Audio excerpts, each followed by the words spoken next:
PC fam, welcome back to another episode of the panel where you come to get the best hoop talk in the world. Today we will be talking about dark horse contenders for the 2025-2026 NBA season. Let's get into that, fellas. How we doing this morning or this evening or this midnight where you are? Ready to talk some Brooklyn Nets? You ready to talk some Brooklyn Nets? Brooklyn Nets. I'm ready to talk some Brooklyn Nets because I know where Penn going with this. He's got a vested interest in Jordy Fernandez. That's why. So I can dig it. Jordy Fernandez is a hell of a guy, hell of a coach. I love. By the him, way, yes, he is 100%. Yeah, he is. I love him, but I mean, you see that roster? There's no way we're talking about the Brooklyn Nets today. Let's throw that name in the trash. I'm here to talk about the Brooklyn Nets. Let's do it then. Let's go, Marz. Go ahead. You got it. Oh, are you going to introduce the topic so everyone knows why we're talking about the Brooklyn Nets? Why are we talking about the Brooklyn Nets? Well, I said, what have I done? That's what we're talking about today. Okay, my fault. We are talking about Marz, I'm a W host. Y'all gonna miss me a little when I'm gone.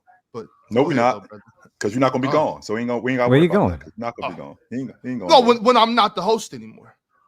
No, he ain't going nowhere. Yeah, when I'm not the host anymore. Ox, let's be clear about one thing, Ox. At any point, we could get Ron up out of here. We could form a coup. We could get him up out of here. So we'll make sure we clear on that. Okay, I just want to make sure. Hold on. I would never. You already know how I feel about putting blood in his mouth anyway. You already know how I feel about that. So we could get Ron up out of here. Yes, we can. We could get him up out of here. Man. Matter of fact, y'all got a couple seconds. I want to tell you about a coup that my sons tried this summer. So in our apartments, when we moved our old apartments we were in, we had the wash house where we had, wash clothes had quarters, right? So my wife, anytime we got extra quarters, she takes them. We need the quarters. So my sons, that one summer, they decide we're tired of giving up our quarters. And they tell me that's not fair, yada yada. Tell me, and they try to get me involved, like, Dad, you got to get our bag. And so I'm like, sure. Tell me the whole game plan. They tell me everything, the reason and everything. So my wife gets home from work. I sit them down and I tell her. I said, they're trying to start a coup. They don't want to give up their quarters no more. But I flipped the script on them so quick. You can't do that. What the hell, you traitor? That's trust issues for life now. That's trust issues. I'm never telling you anything again. I'm never. Well, I'm just letting y'all know if y'all try to form a coup against Ron, I'm gonna be like, yeah, what's up? What are we doing? And I'm gonna call Ron. Okay. First of all, let's be clear about one thing. Ox doesn't know this, but I am the epitome of smash motherfuckers thinking they're gonna smash on me. So Ox think that he involved in this. I know where Ox's interest is. Ox's first interest is his man, right? His interest is his man Ron. Now I'm trying to put him on because his man is a garbage host, trash. Get him up out of here. However, I know who Ox is, and I know Ox don't want his dude head cut off. But that might mean Ox might have to go too. I'm just saying. Yep. I'm good. You gonna step in, Chill? Marz perked up real quick because he knows what that means. Marz hosting a panel? Oh, that's not what that means. That means the panel will be a once-a-week show and they will find a replacement host. I don't know what's going on. We're going back to where we used to be, I guess. Oh, okay. Perfect time. We got my man Jay in the building. So now we can really get to business. What's up, Jay? Marz, we can talk about both New York teams now. Okay. That's cool. Right. Well, I mean, New York, the Knicks are not a dark horse. But Jay, today we are talking about all dark horse contenders. Think about the Pacers last year. There was a couple of guys that had the Pacers early on in the season. I believe Damo brought up the Pacers. Ron wasn't really with the Pacers, but he was a Halliburton fan. Oh, Swiper was the one pushing the Pacers. So think about them. Dark horse teams like that. New York Knicks do not count in this, Marz. They are, of course, they are the favorites in the East. But Marz, did you really want to talk about the Brooklyn Nets, or were you before we talk about Brooklyn? Marz is not trolling. Before we talk about Brooklyn, Marz is not a troll, Damien. Marz is a troll, 100%. But in this particular situation, Marz is not trolling. Marz definitely wants to talk about the Brooklyn Nets. What's on your mind, Marz? Wait, first, Damien. Before we talk about Brooklyn Nets, what, Damien? I was about to say that an hour and a half ago, I got home from the Pelicans game here in Melbourne. Right.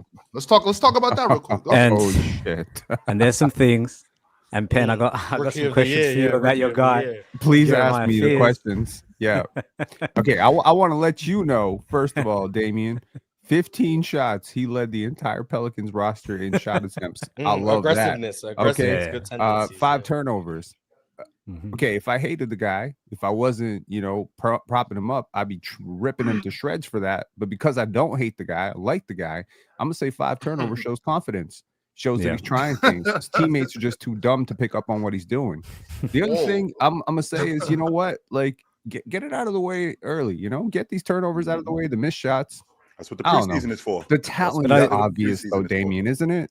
No, I mean Remember, he struggled from the field. He was 3 of 15, like you said, with 5 turnovers. But Right. but he was getting any shot he wanted still, especially in the pick and roll. And I actually asked Willie Green about it post game, and I said, "What's his development been like? What are you seeing from him?" And he actually said, "There's not many 18-year-olds doing what he's doing." And we love the aggressiveness. We love the mistakes. We know what type of talent he is. So they have all the faith in the world in him. And he had an off shooting night. But like you said, there is some good signs there that he's lively on offense. He's not afraid of the moment. And he can get any shot he wants. And that's pretty rare for an 18-year-old. The other big takeaways were, and I asked Trey Murphy this after, and Zion and Willie Green, Trey Murphy's going to get a bunch of pick and roll action this year. Like his usage is going all the way up. They see him as one of their primary ball handlers. I was surprised how much pick and roll he got today, how much action was called for him actually. And the other big takeaway was just like Zion looks great. You look at the box score and it's 15 points in 15 minutes, but it's the unwillingness to ever shoot a jump shot. It's still there. Even in a preseason game, meaningless, other side of the world against the team probably no one's heard of. He still just refuses to take a jumper. Let me ask you, Damien, as far because I wanted to ask you already, but as you brought that up, a team maybe people haven't heard of, how is that Melbourne team as far as like in the NBL? Are they one of the top teams in the NBL? And do they have any guys on that team that we might recognize? Yeah, so they're probably the best team in the NBL this year for reference. And it was a competitive game. Like New Orleans won by 10, but it was a 4-point game with like 2 minutes left.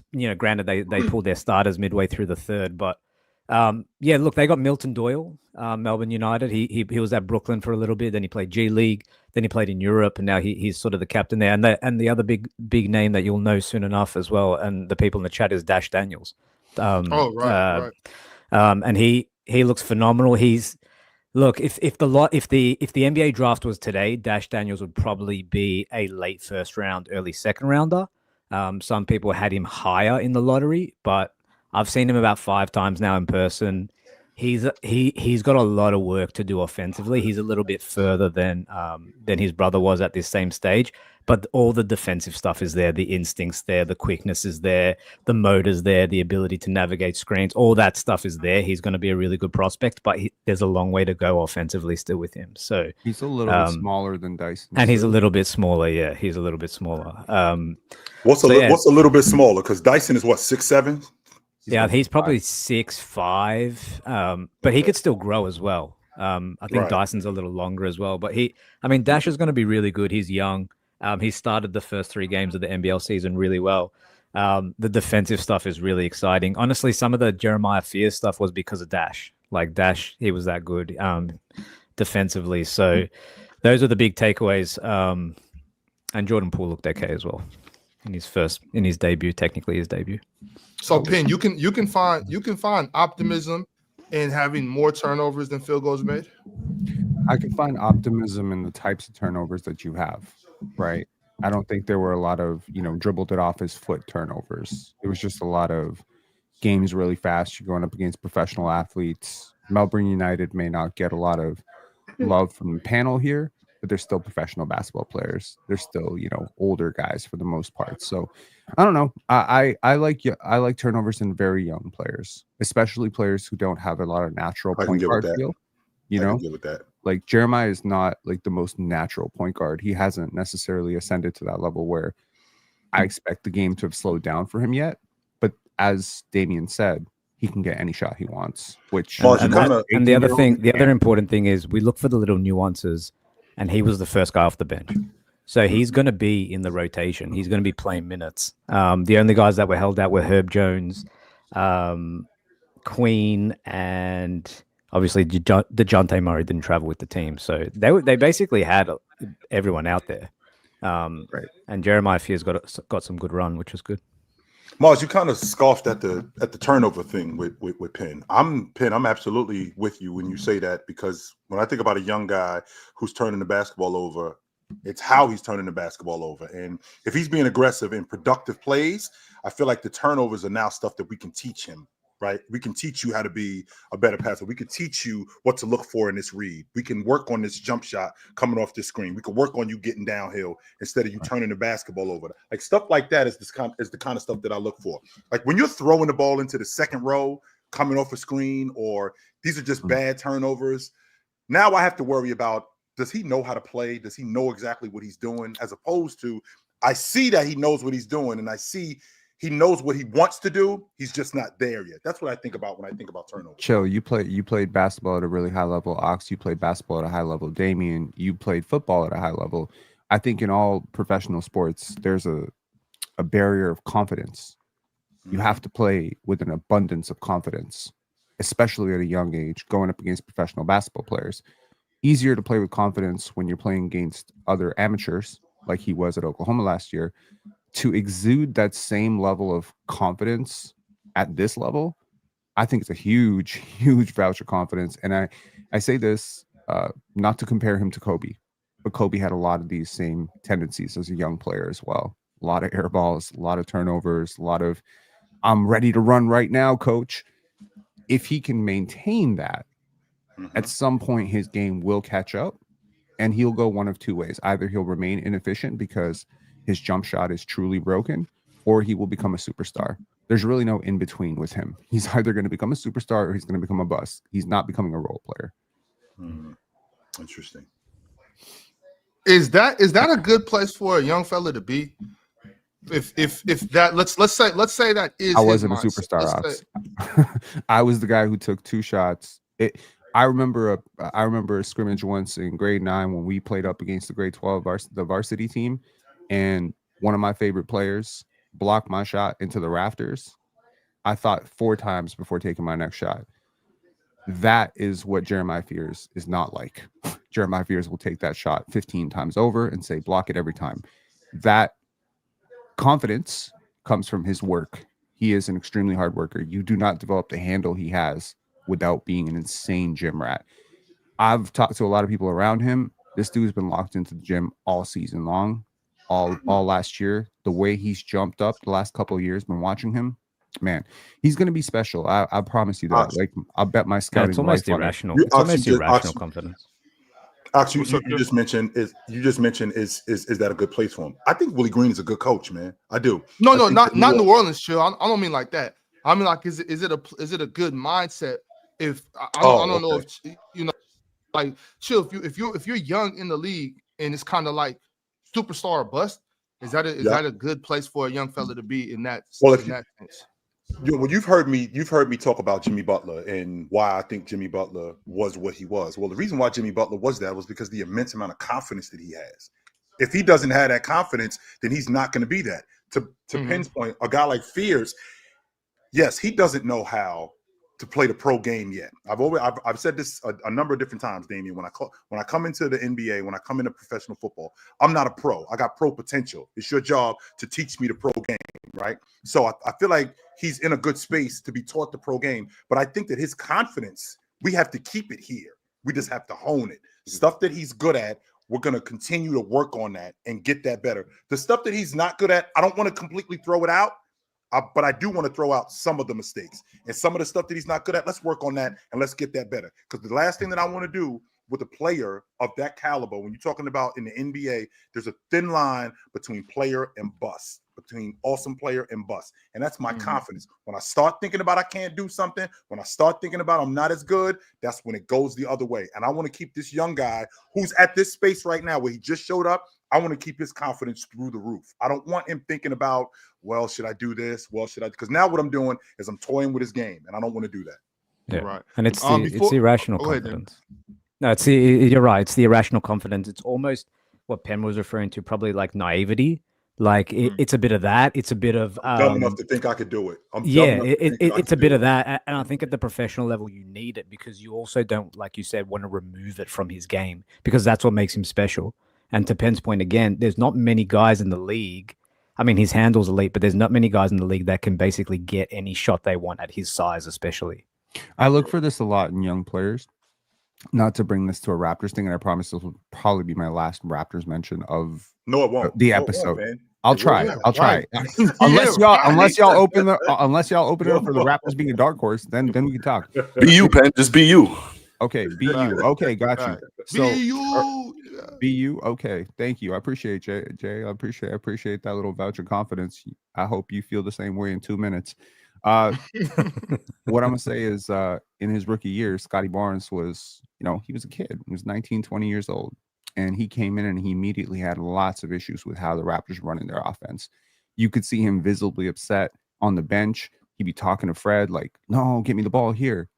To me, that was a good thing. For the Raptors media, that was a terrible thing. Like, well, who are you to tell an NBA champion what to do with the basketball? But to me, it was like, who are you to tell an NBA champion what to do with the basketball? You could see it. You could see it a different way. So if Amen Thompson, is just like, I'm gonna be a good soldier because Fred and KD know what they're doing. To me, that's maybe not the greatest sign. Like, you got to have a little bit of that. It's my team. There's got to be that. Even before it's your team, you got to be willing to do that.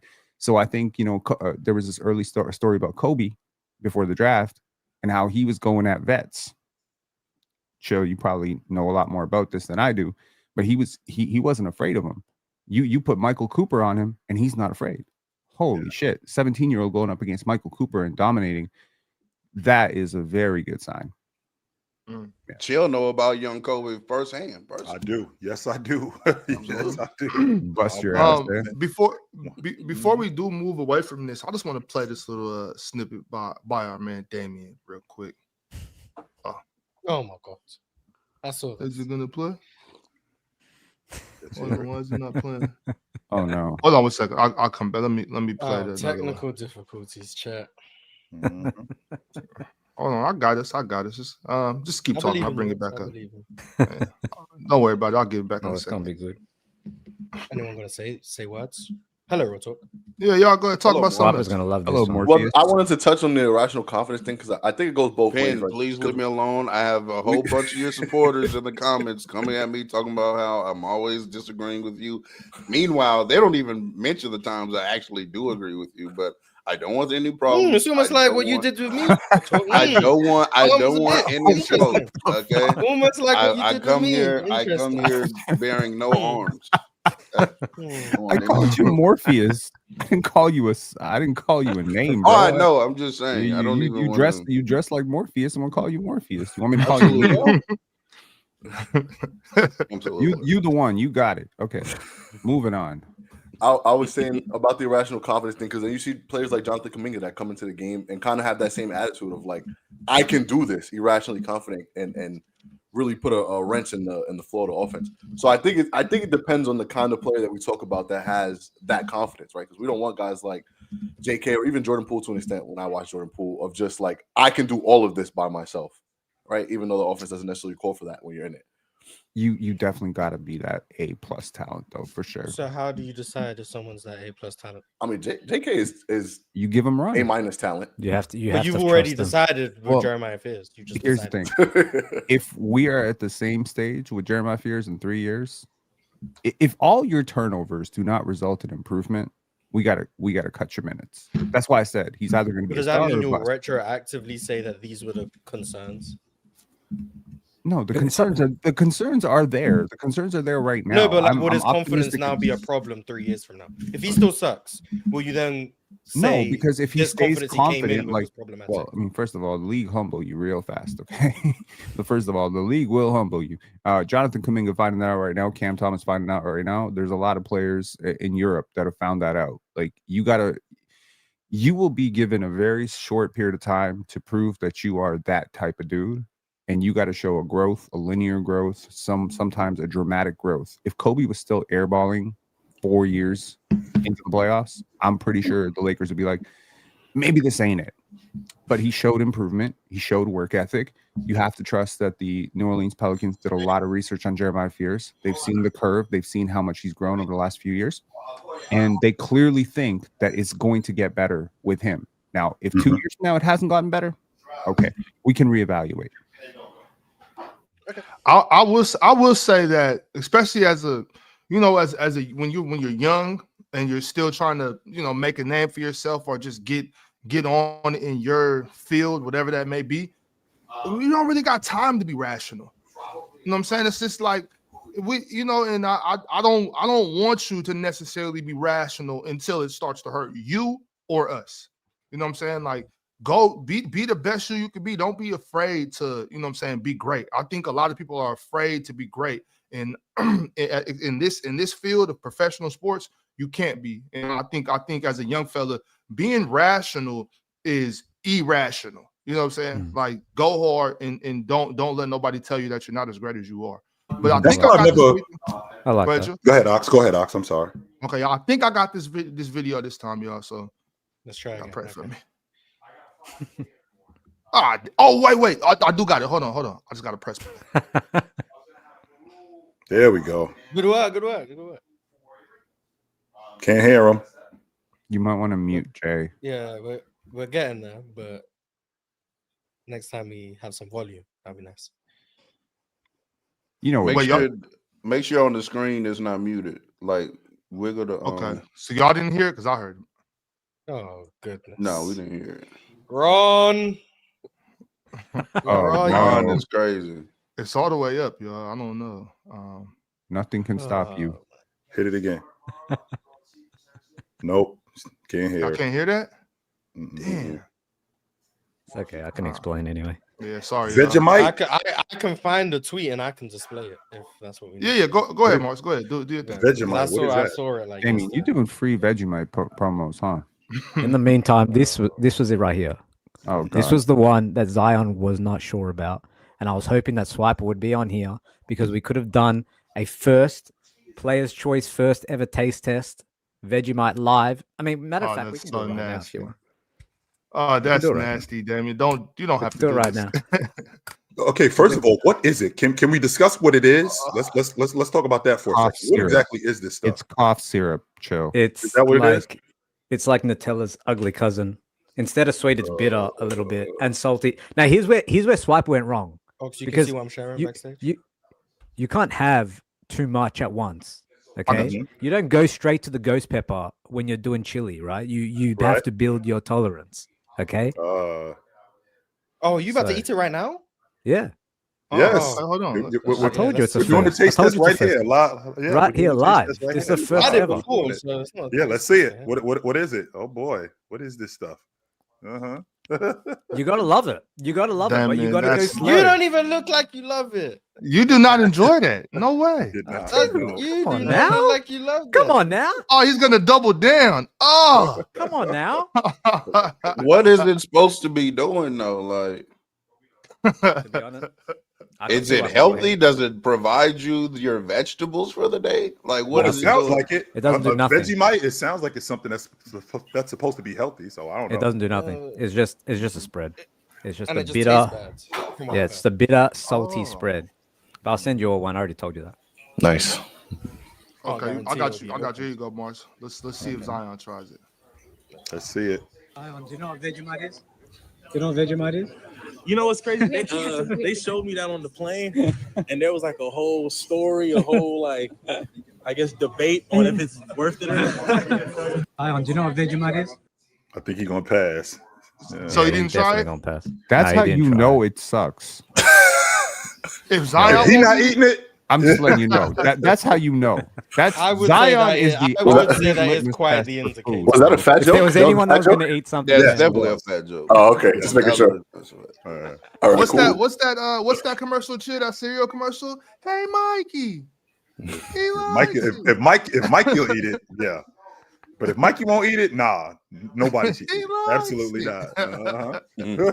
Oh man. No doubt. Okay, y'all. So we got through a couple things. We understand that Jeremiah Fears is either going to be a legend or a bum.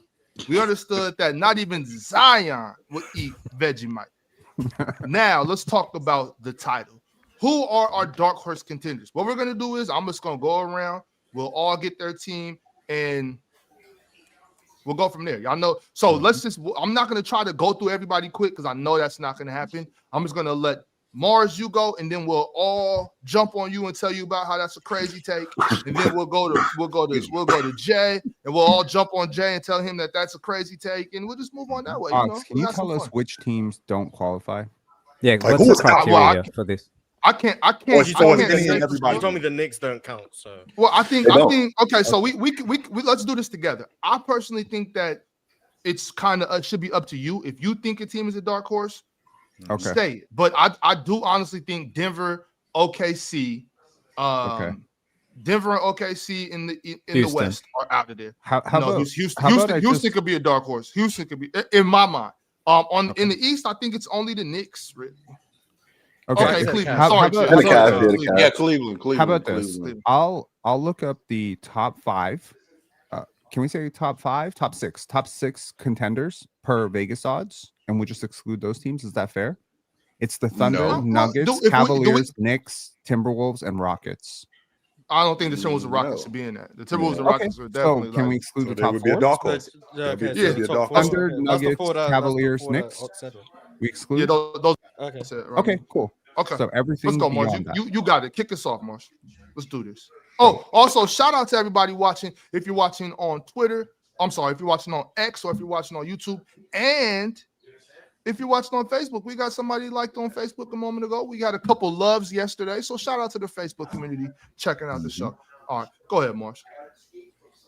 Oh, and this show is brought to you by Splash Sports. All right, go ahead, Marz. You got it. You're doing great, Ox. I got. Yeah, I'm not gonna lie. This first 25 minutes been shaky. But it's Friday. Excuse me. It's Friday. We're having a good time. We're having a good time. We're gonna push on. The Sixers.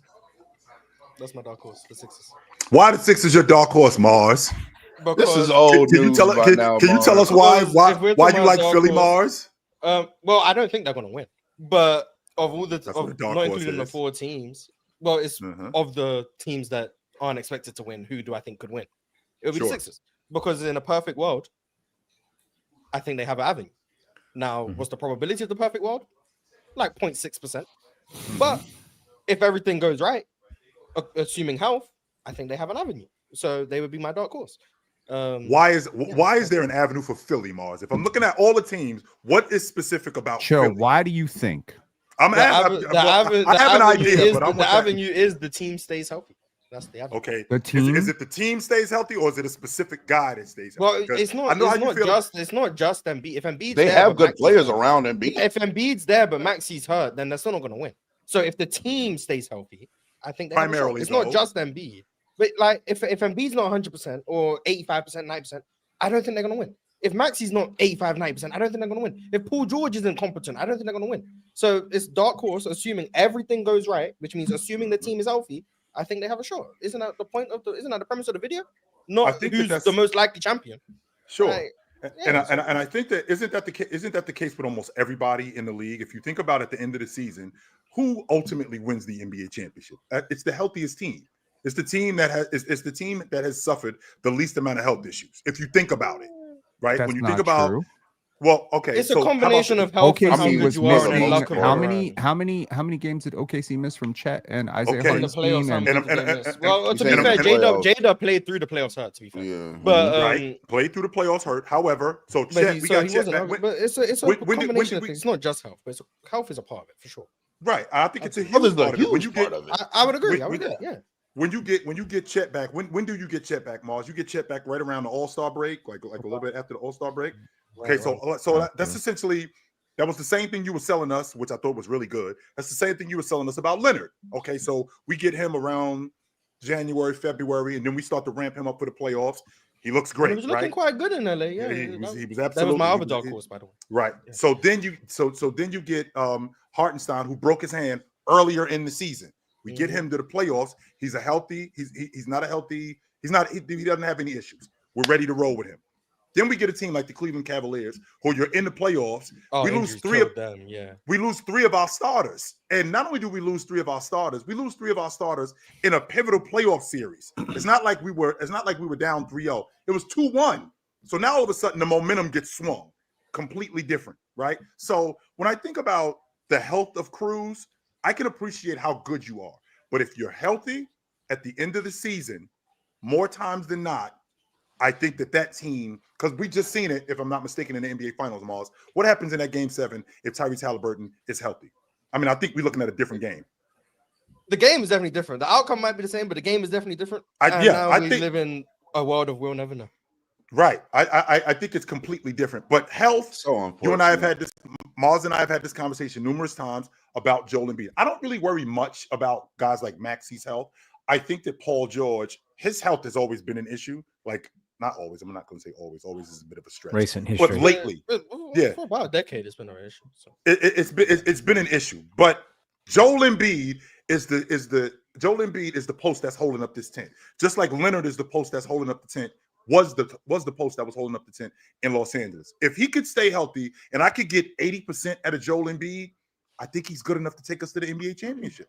I think he's that good. But the problem is he's not going to be able to hold up. I just don't think so. He hasn't shown it. I agree. But if he does, of course. Which is exactly the reason why, Ox, my dark horse team, I don't think that they're going to win it. It's the most dangerous man on the planet. Yes. The most dangerous player. I think that if those guys can hold up, I think we could see them in June. I don't think they're going to hold up, though. I don't. The Warriors? I don't think that they're – but if they could hold up, not even when they beat Houston. I'm sorry. So Damien, when they played against, it was right after they got Jimmy Butler. We're rolling, and I remember watching them, thinking to myself, "Can these dudes do it again?" This was Memphis on the road. It was probably Memphis on the road. And I'm thinking to myself, "Can these dudes do it again?" Oh, because they look like they were on their way again. I'm thinking that, and then they end up beating Houston, but Jimmy Butler ended up getting hurt, and then Steph Curry breaks down. I'm thinking to myself, if you could get a competent Steph Curry in terms of health, if you could get Jimmy Butler to hold up, these dudes are dangerous. And I could very well see them in the Western Conference Championship. I could very well see them in a dogfight with the Oklahoma City Thunder. And it's not one of you up here, if they in Game 7 and they're healthy against Oklahoma City, that's picking Oklahoma City against them. I'm picking OKC. I'm saying that right now. You're going to be mad at the end of Game 7 when they lose. Every single time. Hey, I guarantee y'all. I think that would depend on a multitude of factors, like how they got to the Game 7 and all that. But yeah, or if OKC is healthy, they're going to win. OKC. Yeah, I'd like to think I'm probably going to pick OKC too. But Chill, I'm actually disappointed in your pick. I thought you were going to go a different route. That's the best pick. Well, Ryan, you think he was going to go? He's been speaking about this team for a long time now. The Mavs. The Trailblazers. Oh, the Mavs. The Mavs. Oh, yeah. I got no. They're not a dark horse. I think that they could be in the NBA championship. Oh, they're not a dark horse to you. They're not a dark horse. Yeah, they're so good that they're not even a dark horse. I think they could be in. I think they could be in the NBA championship. The 3 teams in the Western Conference are them, Denver, and Oklahoma City. Those are 3 teams that I think come out the Western Conference. Chill. I'm with you. I think they are that good when they're healthy. Yes, I think they're that good. Chill operates off his own rule book, even though we set out the 4 teams. Yeah. Did we set out Denver? Yeah, we said Denver, OKC, Cleveland, and New York are the only teams that are excluded. So the Mavs were a perfectly fine pick. But you make your own rules, Chill. We play. No, we don't. No, I don't. I apologize. I apologize. First I of didn't all, realize that. Yes, it's dark horse Dallas could definitely be a contenders dark horse for the championship, which means I'm kind of surprised. Like more people aren't picking teams in the East. Teams like Boston. We got 2 people go. Me and Joe. Boston. Right now. That was it. A dark horse to me, though. You just saw your guy. Yes, the Boston Celtics. Chill. You just saw your guy, Jason Tatum. He scoffed at the Sixers, by the way. I mean, I trust Jason Tatum on 1 Achilles and 1 elbow and 1 leg to lead a championship team more than I trust Joel Embiid. How's that? I don't have the Celtics making the playoffs this year. I agree with that. I'm not even going to waste my time scoffing at that. Yeah, it's like this is why. But like, This is why I have the shades on now, so y'all can't see when I'm rolling my eyes or whatever. Some things ain't even worth me scoffing at. We just gonna keep it pushing. Real. Someone told RealTalk, RealTalk be rolling his eyes every time Penn talks, so he decided to hide his eyes. I read that comment. That's funny, bro. RealTalk really funny, man. Let me get your dark horse pin. Please don't say Boston.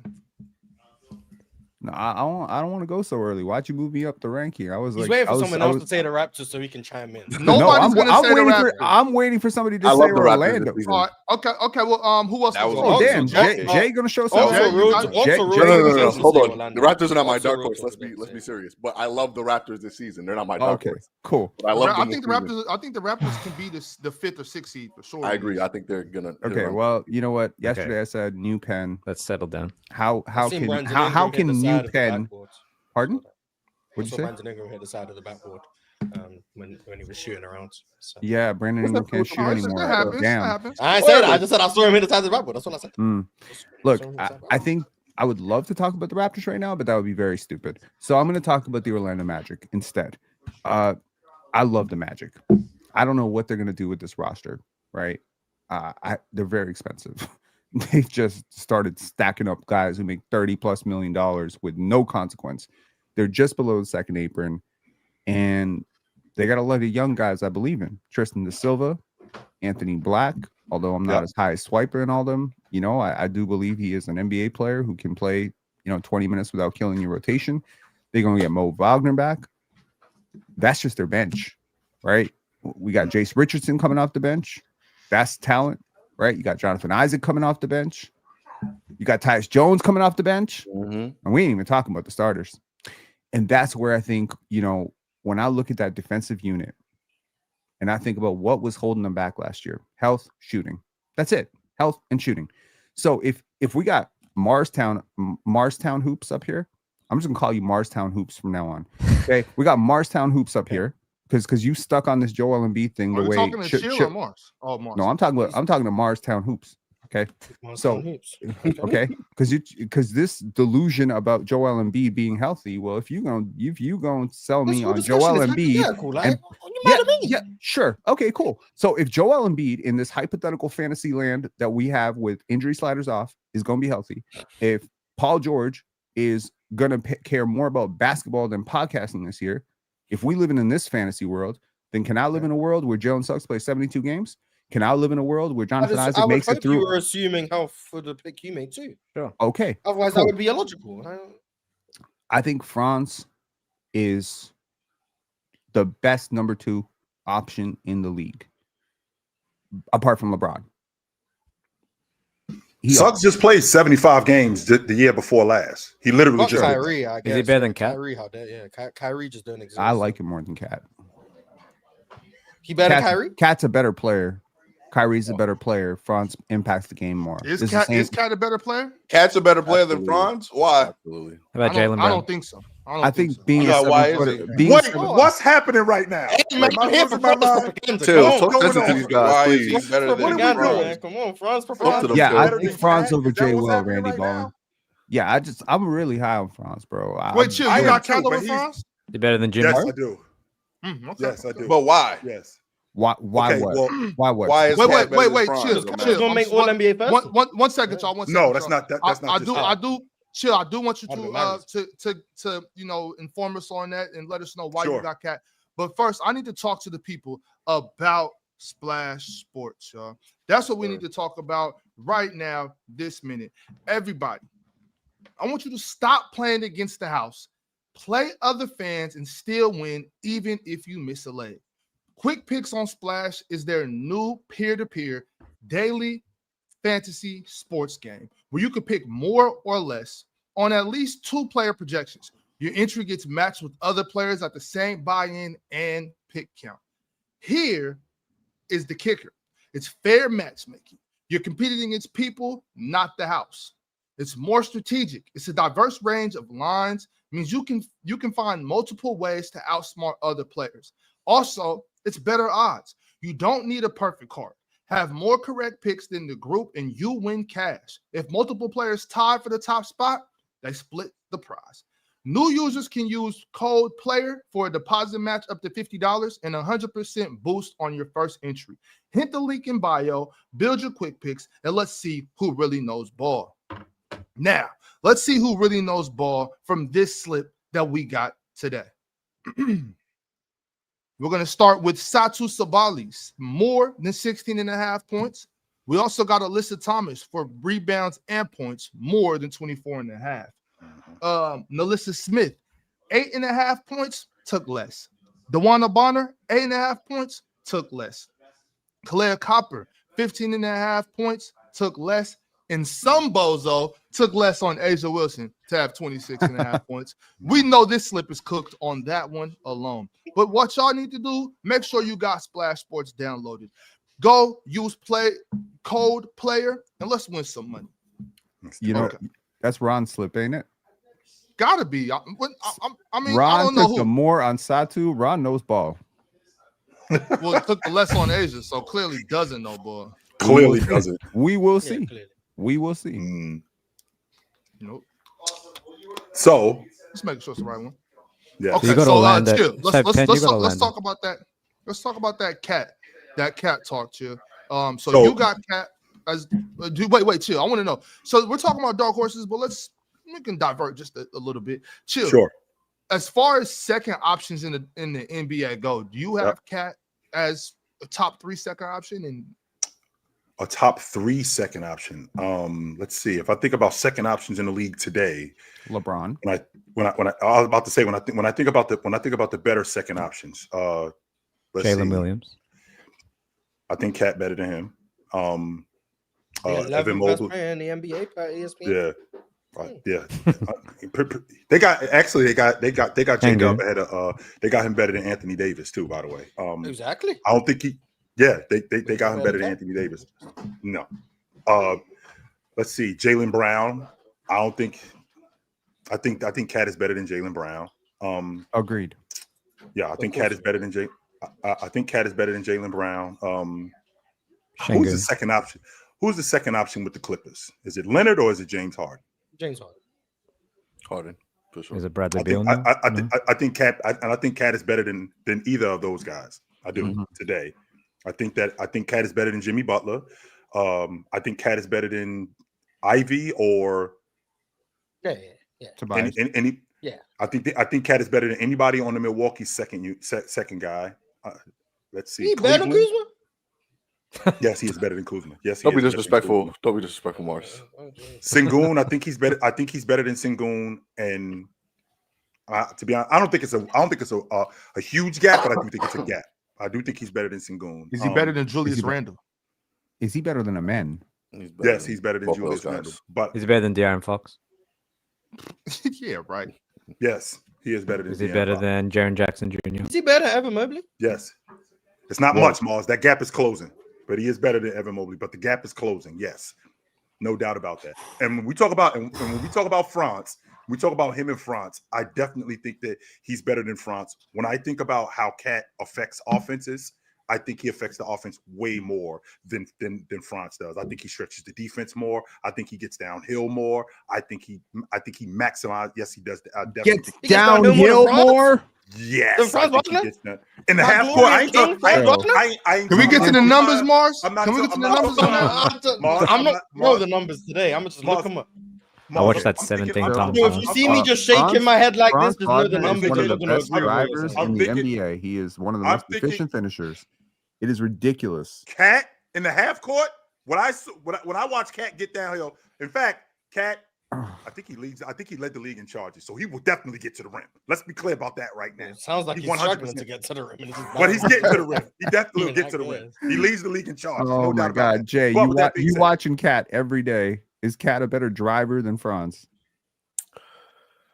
I think Cat is a better player than Franz, and is he a better driver than Franz? I see what Chill is saying. He gets down him more. He gets to the damn rim. He finishes at the rim. I trust Cat at the rim.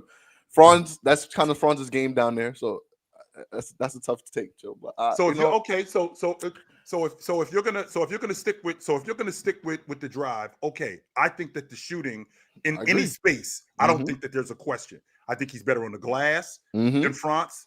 I definitely think he's better on the offensive glass. Mhm. I think we could go to him in the meat and potatoes of games, and he's more reliable as a bucket getter than Franz. To be honest with you, I think there's a gap between him and Franz. Cat is good, man. Cat is very good. If you think that Franz and Cat are a conversation, then you have to think that Franz is the top 15 player in the game. You got to think that.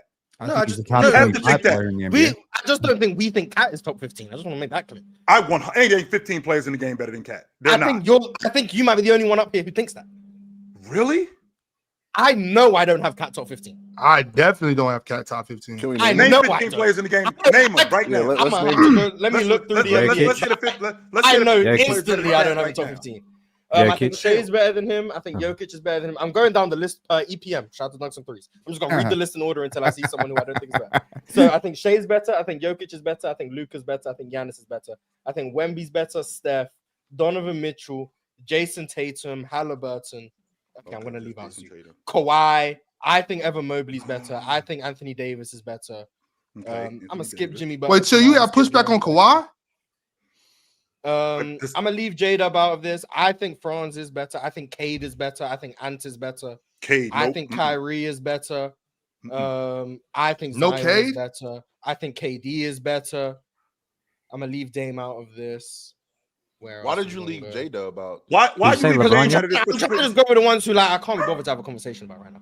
I think Jalen Brunson is better. I think Embiid is better. I've definitely named more than 15, by the way. I think LeBron is better. I think Devin Booker is better. He's top 30, chill then. Oh, I've got to Scotty Barnes. Nice. I think he's top 15. Wemby? Well, of the names I said, did you say Wemby? Didn't disagree with more than 5. Yeah, he did. He did. Okay, my bad. Because I said Shea, Jokic, Luka, Giannis, Wemby. That's 5. We just found out that Marz. Shea, Jokic, Luka, Giannis, and Wemby are 5 names. I think they're better. So that's 5. Okay. Steph is better to me. That's 6. Donovan Mitchell is 7. Tatum is 8. Halliburton is 9. Kawhi would be 10. Mobley would be 11. AD would be 12. Franz would be another one at 13. Cade would be 14. Ant would be 15. Kyrie would be 16. Zion would be 17. KD would be 18. I don't know why you just shook your head at Kevin Durant. Next is Jalen Brunson. I think that's 18 or 19. I lost count. I'll give you KD. Joel Embiid would be the next one. That's about 20 names. LeBron would be the next one. That's 21. I'll give you James. Devin Booker would be the next one. That's 22. Do I think you think Cat's better than I think Paolo's better than Cat, so that'll be 23. Why is that laughable? Oh, Trae Young. Trae Young would be 24. Trae Young would be 24. Why is that laughable though? So that Trae Young is 24. That Cat is better than Devin Booker. Do I think De'Aaron's better? No. You watch Devin Booker? No. I think that's about it. So I'd say there's 20. There's 20 at least that I think about. There's 20. And he didn't even name skipped Scotty out Barnes. on J-Dub. I skipped out on some other names as well. So there's 20 at least. I think about. I think that in of those guys, I disagree with Cade. I disagree with Franz. I disagree with Devin Booker. Let's see. There's some other ones. Wait. Devin Booker, chill? Yeah. I don't think that y'all realize how good Cat is. Thank you. I don't think that you give Cat enough credit. I think Cat can be soft, 100%. Cat can be soft from time to time. And I'm not going to argue way more than Cat, by the way. So chill. Right. To your point, how much he was All NBA third team last year, right? I thought he was going to be second team. Franz is the most drive-heavy non-guard in the Eastern Conference. Correct. Sure. But how much more does he drive than Cat? This is what I want to get to. Franz drove 13 times a game last year. Cat was at like 7 or 8. So and the efficiency, almost twice as much. I believe Franz averages more points per possession on drives as well. I think. So I'm watching. So if he's third team All NBA, technically you're right. That means he's top 15 last season, right? Depending on the regular season. But, I'm glad you said technically because a lot of injuries. In theory, and then in reality, he's probably closer to. I mean, for me anyway, probably closer to 25 to 30 than to the top 10. I would say. I'm stuck on Devin Booker, y'all. Yeah, I'm stuck on Cade and Devin Booker. I'm stuck on Cade and Devin Booker. I'm stuck on Scotty Barnes. I'm stuck on Cade. First of all, and he's not better than Cade. Yeah, I'm stuck on Cade and Devin Booker. So what has Cade done? What has Cade done to jump him? I'm listening. I'm gonna let you know. Chill. The reason why I have Cade and Devin Booker better than him, number one, I think as good as I do believe Cat is offensively, I think that's where a lot of, if not all of his value comes from. I do appreciate every ounce of his value. 5 that can spread the floor. He can pass. He can post up from time to time. Like, he's a great offensive option. However, his defense is putrid, Jill. And so 100%. if you look at people like Cade and Devin Booker, who you can argue are just as good offensively, I would argue, because of the passing and playmaking aspect, they're actually better than Cat offensively as an offensive player. Add that to the fact that Devin Booker and Cade are better defensive players. Yeah, I think they're better than Cat. Now, let me ask you this question. Let me ask you this question, real talk, because I think we're in agreement that Cat on the defensive end, garbage, trash. I'm not going to argue that point. However, when you're on a better defensive team, does that help what your defense looks like? Because I think that Detroit, in terms of defense, I think that has something to do with how much better of a defender Cade is. There ain't no way that you can look at that New York team with Josh Hart, with OG Anunoby, with Mikal Bridges, with all the defensive wings that they have, with Mitchell Robinson, Deuce McBride. There's no way in hell you can look at that team and say, oh, Karl-Anthony Towns doesn't have enough defensive help around him. That's the real problem. No, the real problem is Cat and Jalen Brunson can't guard a soul. And when you put them in the same action, that's a problem. But the biggest problem of this is Cat is not your first option. So many teams can insulate their first option. It's hard to insulate your first and second option and still be a championship team. Oh, wait a minute, though, Penn. That's not fair because we've seen Cat as a first option. We've seen him get his team to the playoffs as the number one option. Did we not see that? When he was in Minnesota? I thought he was the best offensive player on that team with Anthony Edwards, and I'm saying it to your face, 100%. Anthony Edwards might have been scoring. What? So was he the first? Okay, so what's the first? What's first option? How the hell was he the first option? What is first option? They ran their offense through him. They ran their offense. Really? That year that they played Memphis, they did not run their offense through him? Oh, you're talking about, was that 2022? Yes, that's where I'm talking about. Wait. He was there with Wiggs, wasn't he?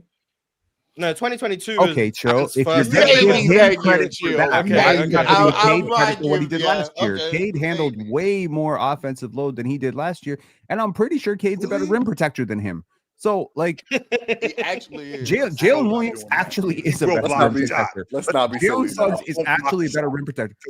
He will block shots. There are so many wings and guards that protect the rim better than Cat. That is almost laughable. I'm not going to argue that point. And there are so many wings and guards that Cat shoots better than. So when we're talking about the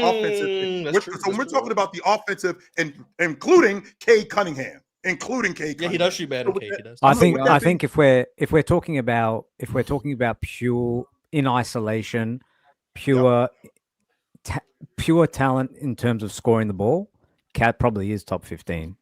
In terms of singular players with offensive ability to shoot and score the basketball, he probably is top 15. But when we're talking about a totality of a player, what they bring to the table on both ends, I can't get there with him. That's all.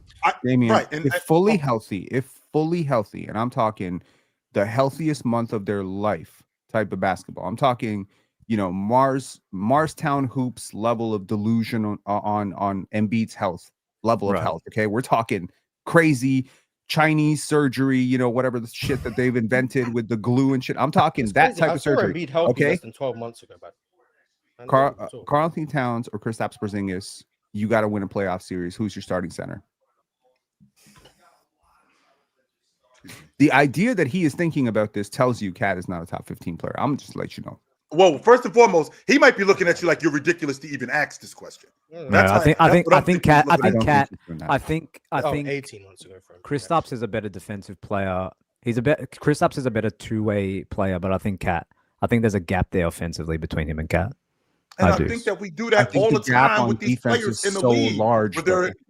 KP, but again, it really depends on what your team needs. Like if we're talking, like let's say we swap Jalen Brunson and Cade, right? And Cade can actually keep people in front of him. Cat doesn't look so bad on the back line. Cat can be it really depends on the makeup. It depends on the makeup of your team too.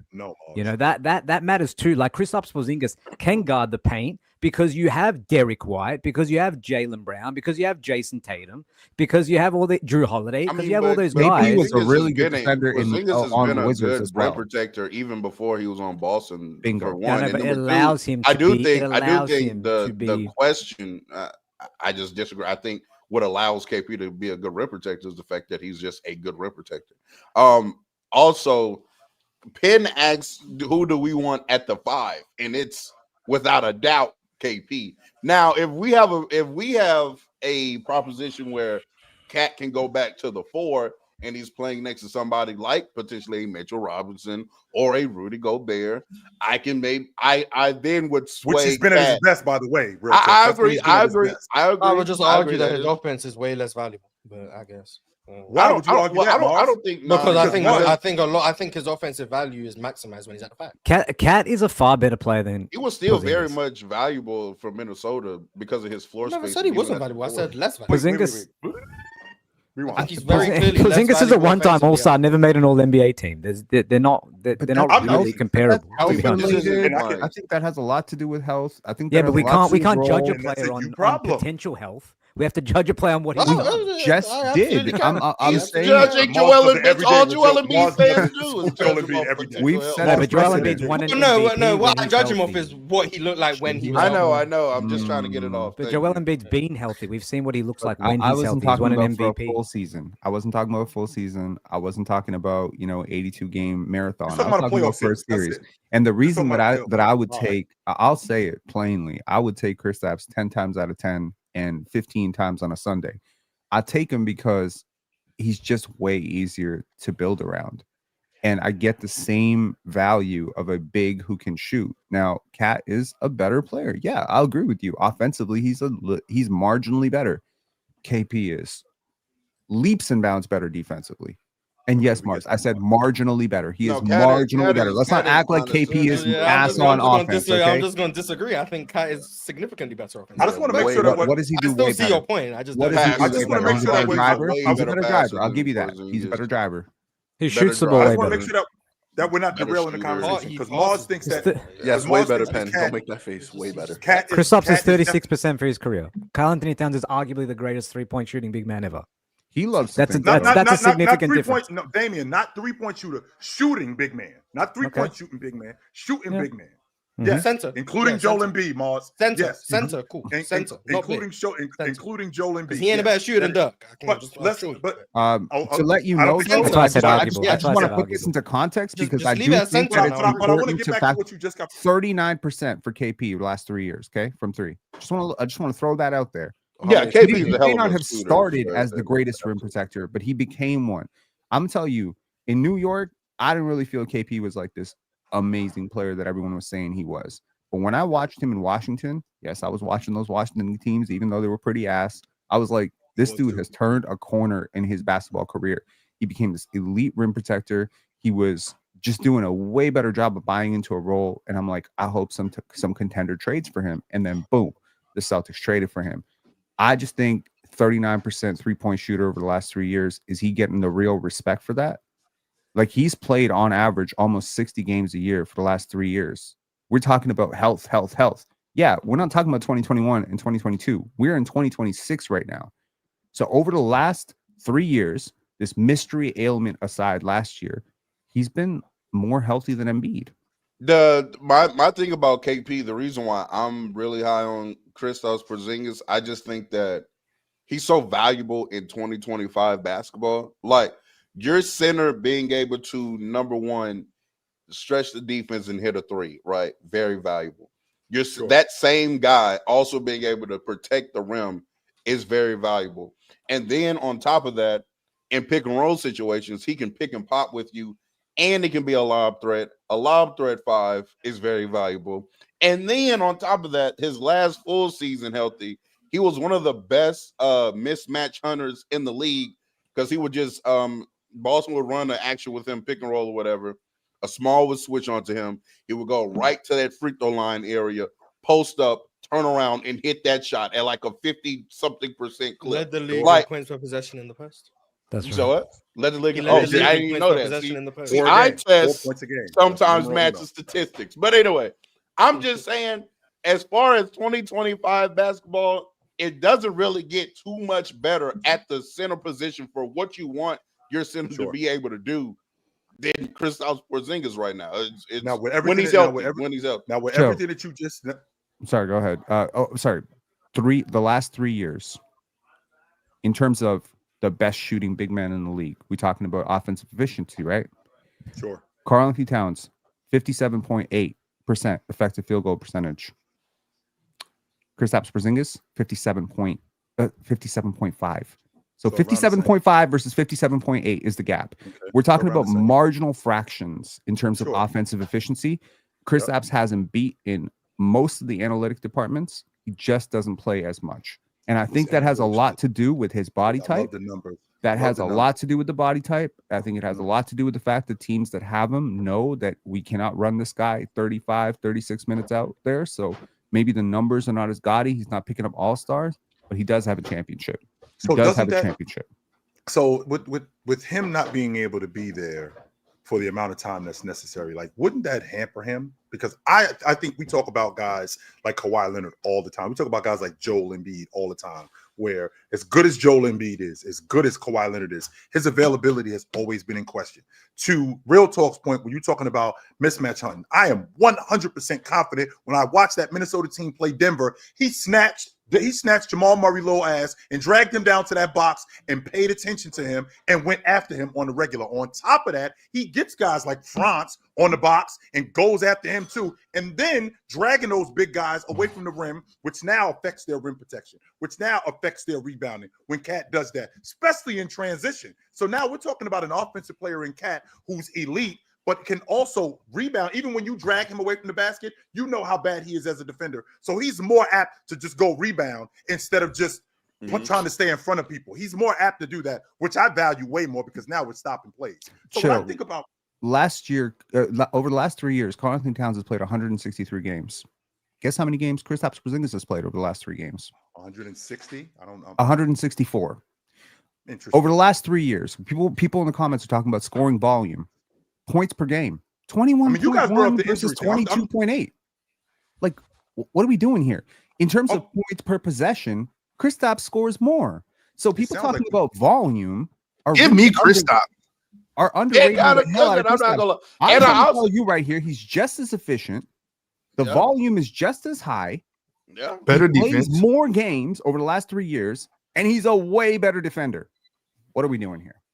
Sounds like it sounds to me like we're talking about numbers and we're talking about data, and we're leaving out the other stuff in terms of eye test, which you guys tell me all the time. So if we're gonna do that with the data, it sounds like you got me.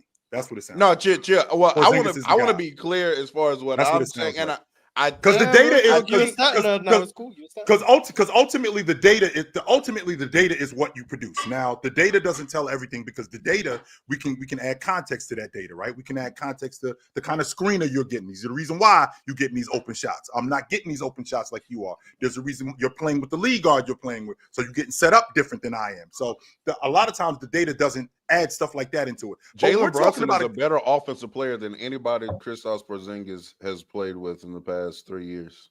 Stop. He's not a better offensive player than Jason Tatum. No, he is not. Maybe splash some cold water on your face. In Washington, chill. One of these seasons that I'm including. Jalen Brunson isn't a better offensive player than Jason Tatum. You're going to know your audience. No, sir. No, he's not. I'm sorry, Penn. You were saying something? No, sir. Oh man. Okay. I guess at Washington again. This is where I come to respect Marz for watching. These teams that do not really dominate the headlines. I'm pretty sure Marz watched Kristaps in Washington. I'm not wrong. Oh yeah, I was raving about him. Yeah, I was trying to get 23 points per game. Chill. He didn't have this dynamic like when people wanna run with the narrative. Okay, cool. Bradley Beal, Jalen Brunson. In 2023? Yeah, I mean, Bradley Beal, Anthony. He had a good playmaking year. Am I sitting here listening to you talk to me about him playing on those that bad team in Washington when Cat was in Minnesota, 24-12, 23-11 on them horrible Minnesota How long team. ago, chill? How long ago, chill? And on top of that, he was ridiculously durable. He was playing. He was a different level of athlete back then. He was a good shot blocker. He ain't been that for like 5 years. Does that At matter the start to of you? last season, 5 years is a long Cat was in time. MVP talks, by the way. Players. You know what though, Damien? You know what, Damien? Okay, Damien. Absolutely balling At the start of last year, Cat was in MVP talks. I Absolutely think people need to understand this. Yes. Cat had a really good when he was season last averaging year. like Because 27 he's in and New 14. York. One, I think that helps. No. Number two, And they're he was winning. going Number ballistic. three, dominant stretch. Because he was balling. Number Winning- 3 is because he's balling. I vividly remember. People love comeback stories, man. I don't know what to tell you. People love comeback stories. It was around December, maybe January, where we was having this conversation about Wemby and Cat, and I swear I got blindsided by Ox. He definitely hit me with the Drago, boom, right to the head. When we was talking about Wemby might be better than Cat, Ox was like, "Wait a minute, what's happening right now? What's going on? What are we doing?" I was mind boggled. What are we? What's happening right now? So now we go from him not being better than Wemby to Kristaps Porzingis, according to the data, him being better than him. This is what's happening with Yeah, me. but I think Wemby's better than both of them by far. You got to remember though, Chill. You got to remember though. I think Cat's better than Porzingis. Y'all are all way higher on Good, Wemby than good. I just don't think Cat is top 15. That's I just true. wanna make sure. So there is that. There is that part of it, Chill. That y'all are just higher on Wemby than me though. You know what I'm saying? Like I think. Oh this yeah, is great, I but y'all are higher. absolutely can accept that. Yeah. I would just like to clarify my position on what we just talked about. I do not think that KP is better than Cat. However, for the pin hypothetical, one of them at the 5, yes, give me KP. But I do think Cat is a better player. But I do think Porzingis just provides some things, like I said, in 2025 that are very, very, very valuable at the center position. So we all agree that Cat's better. Yeah, I don't even think Penn was arguing that KP's better. I just think that No, he said Cat's marginally better on offense and clearly. Yeah, it sounds like he's saying KP's a better player. That's what we are. I think Karl Anthony Towns is a better basketball player. I think Kristaps Porzingis is better to build with in a playoff series. Easier to play with. Look, man, it's the Luke Cornett, Jonas Valanciunas argument all over again. No, it is not. One is clearly more talented. One is more talented. One is more optimized. There's a bigger gap. Yeah, it's just a big talent gap between what's going on. But it's Marz, we do this sometimes. Hold on, we do this sometimes where we try and justify a player comparison, but then sometimes it's just like this guy's just better than this guy. But it's hard to substantiate. But there's sort of a universal agreement that that's the case. We need to find the criteria on how we can just get to that guy's just better than that guy. You watch him play. You watch him play. And maybe that's the eye test. I'm gonna be honest. 99% of people can watch 2 players play, and everyone is watching them and like, this guy is very obviously better than that other guy. Exactly. It's the same. If we all can see what's going on, we can all see this guy is better. We can all see. Like, so we just gotta acknowledge, like, we can't just keep calling our eyes liars. Like, we can't just keep doing very much like the eye test when I saw Derrick Rose and I saw Russell Westbrook, and I was like, that dude better than that dude. Yeah, like sometimes it's that simple. In fact, to me, it's always that simple. Watch him play. Who's bad? Like, there you go. Damien, I do the chat, and this isn't, I didn't come up with this. The chat came up with this yesterday, actually, or maybe it was the day before. When we had, and this isn't an eye test thing. This is specifically when there's something that we know in basketball, something that we know, but for some reason we can't really explain it or it's hard to understand. They're calling that an ox stack.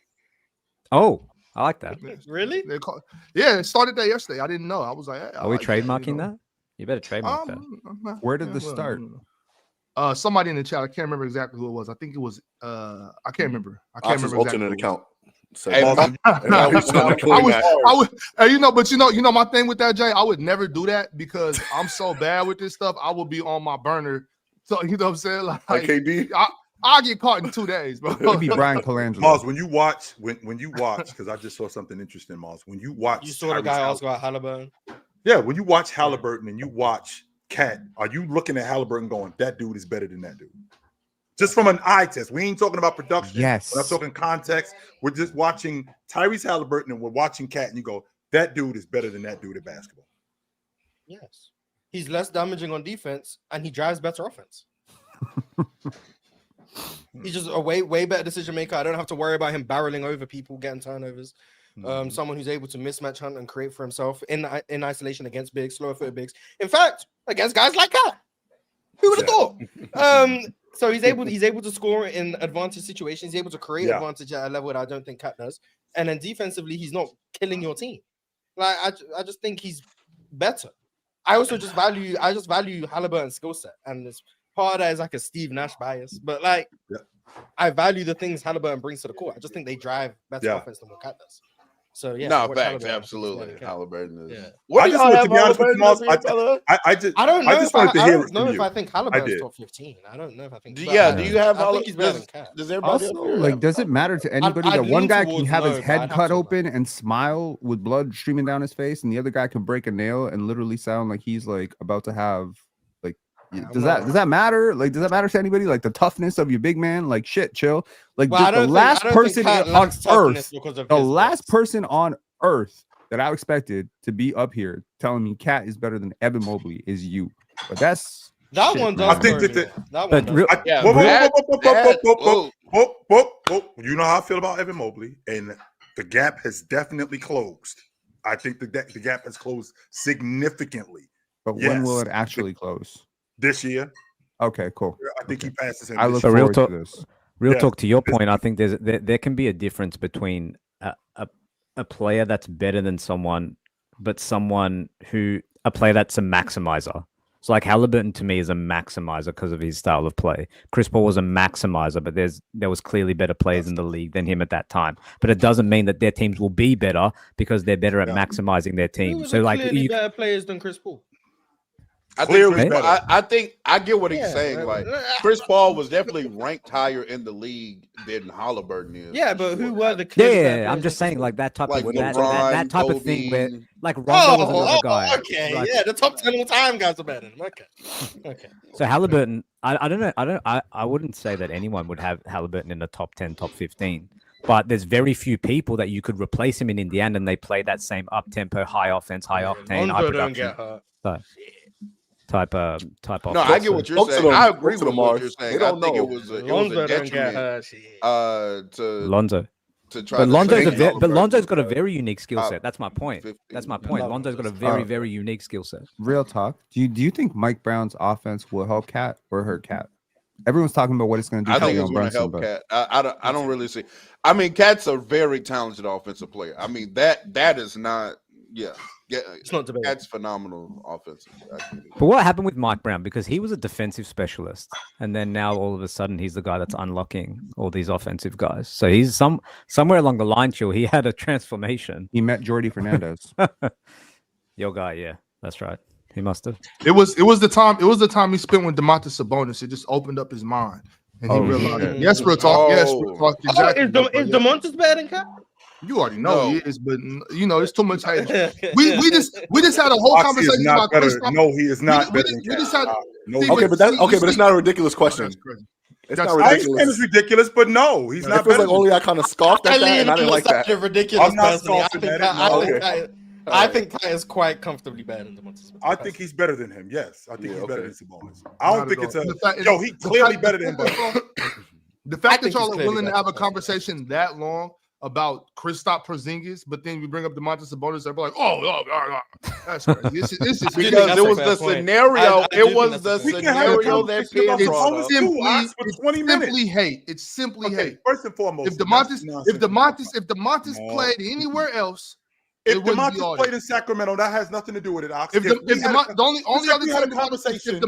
Domantas played for Sacramento or Charlotte or Washington, those are the only three teams. Other than that, it'd be all love. If Kristaps played for Washington, that's why he underrated. About why Kristaps, just like we did with Kristaps Porzingis, we could have a 20-minute conversation about why Cat is better than Sabonis, and you could counter that. But it's not like you would realize that he's better. I would very much like, because what Penn did was Penn sold me the data. Okay, I'm a numbers guy. I care about that stuff, but I also care about production in context. I 100% care about that stuff. So Sabonis, in context, is he much better in pick and roll than Cat? Is he much better than Cat at getting to the rim? Is he better at Cat on the glass? Is he better at Cat in scheme? Yes, he's better on the glass. Yeah, he's better at rebound. I mean, that's about it. Domantas better rebounder than Cat? Domantas is a better rebounder than Cat. Do you think he's one of the best in the league? Yeah. Chill, your eyes are lying to you. I think Domantas is a better rebounder than Cat. Yeah. And I think now what's the gap between those two guys, Marz?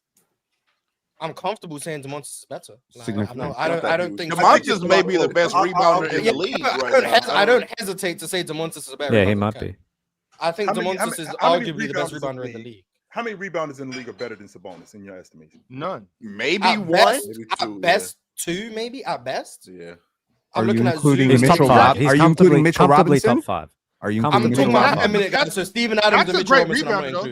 including. Cat is a great rebounder. Yeah, Cat is a Yeah, really he good is, he is. rebounder. He's a good rebounder. Because that was my next question. Cat's How many like a rebounders? top 7-8 rebounder in the league. I was thinking top 5, Marz, to be honest with you. I don't Yeah, know but if the it's Did top Mitchell five. Robinson have Zoom, 16 Zoom, rebounds in Sabonis, 18 minutes yesterday? And then I'll throw in Steven Adams and Yo, Andre did Drummond Mitchell and Robinson have Glorious 16 rebounds in 18 minutes yesterday?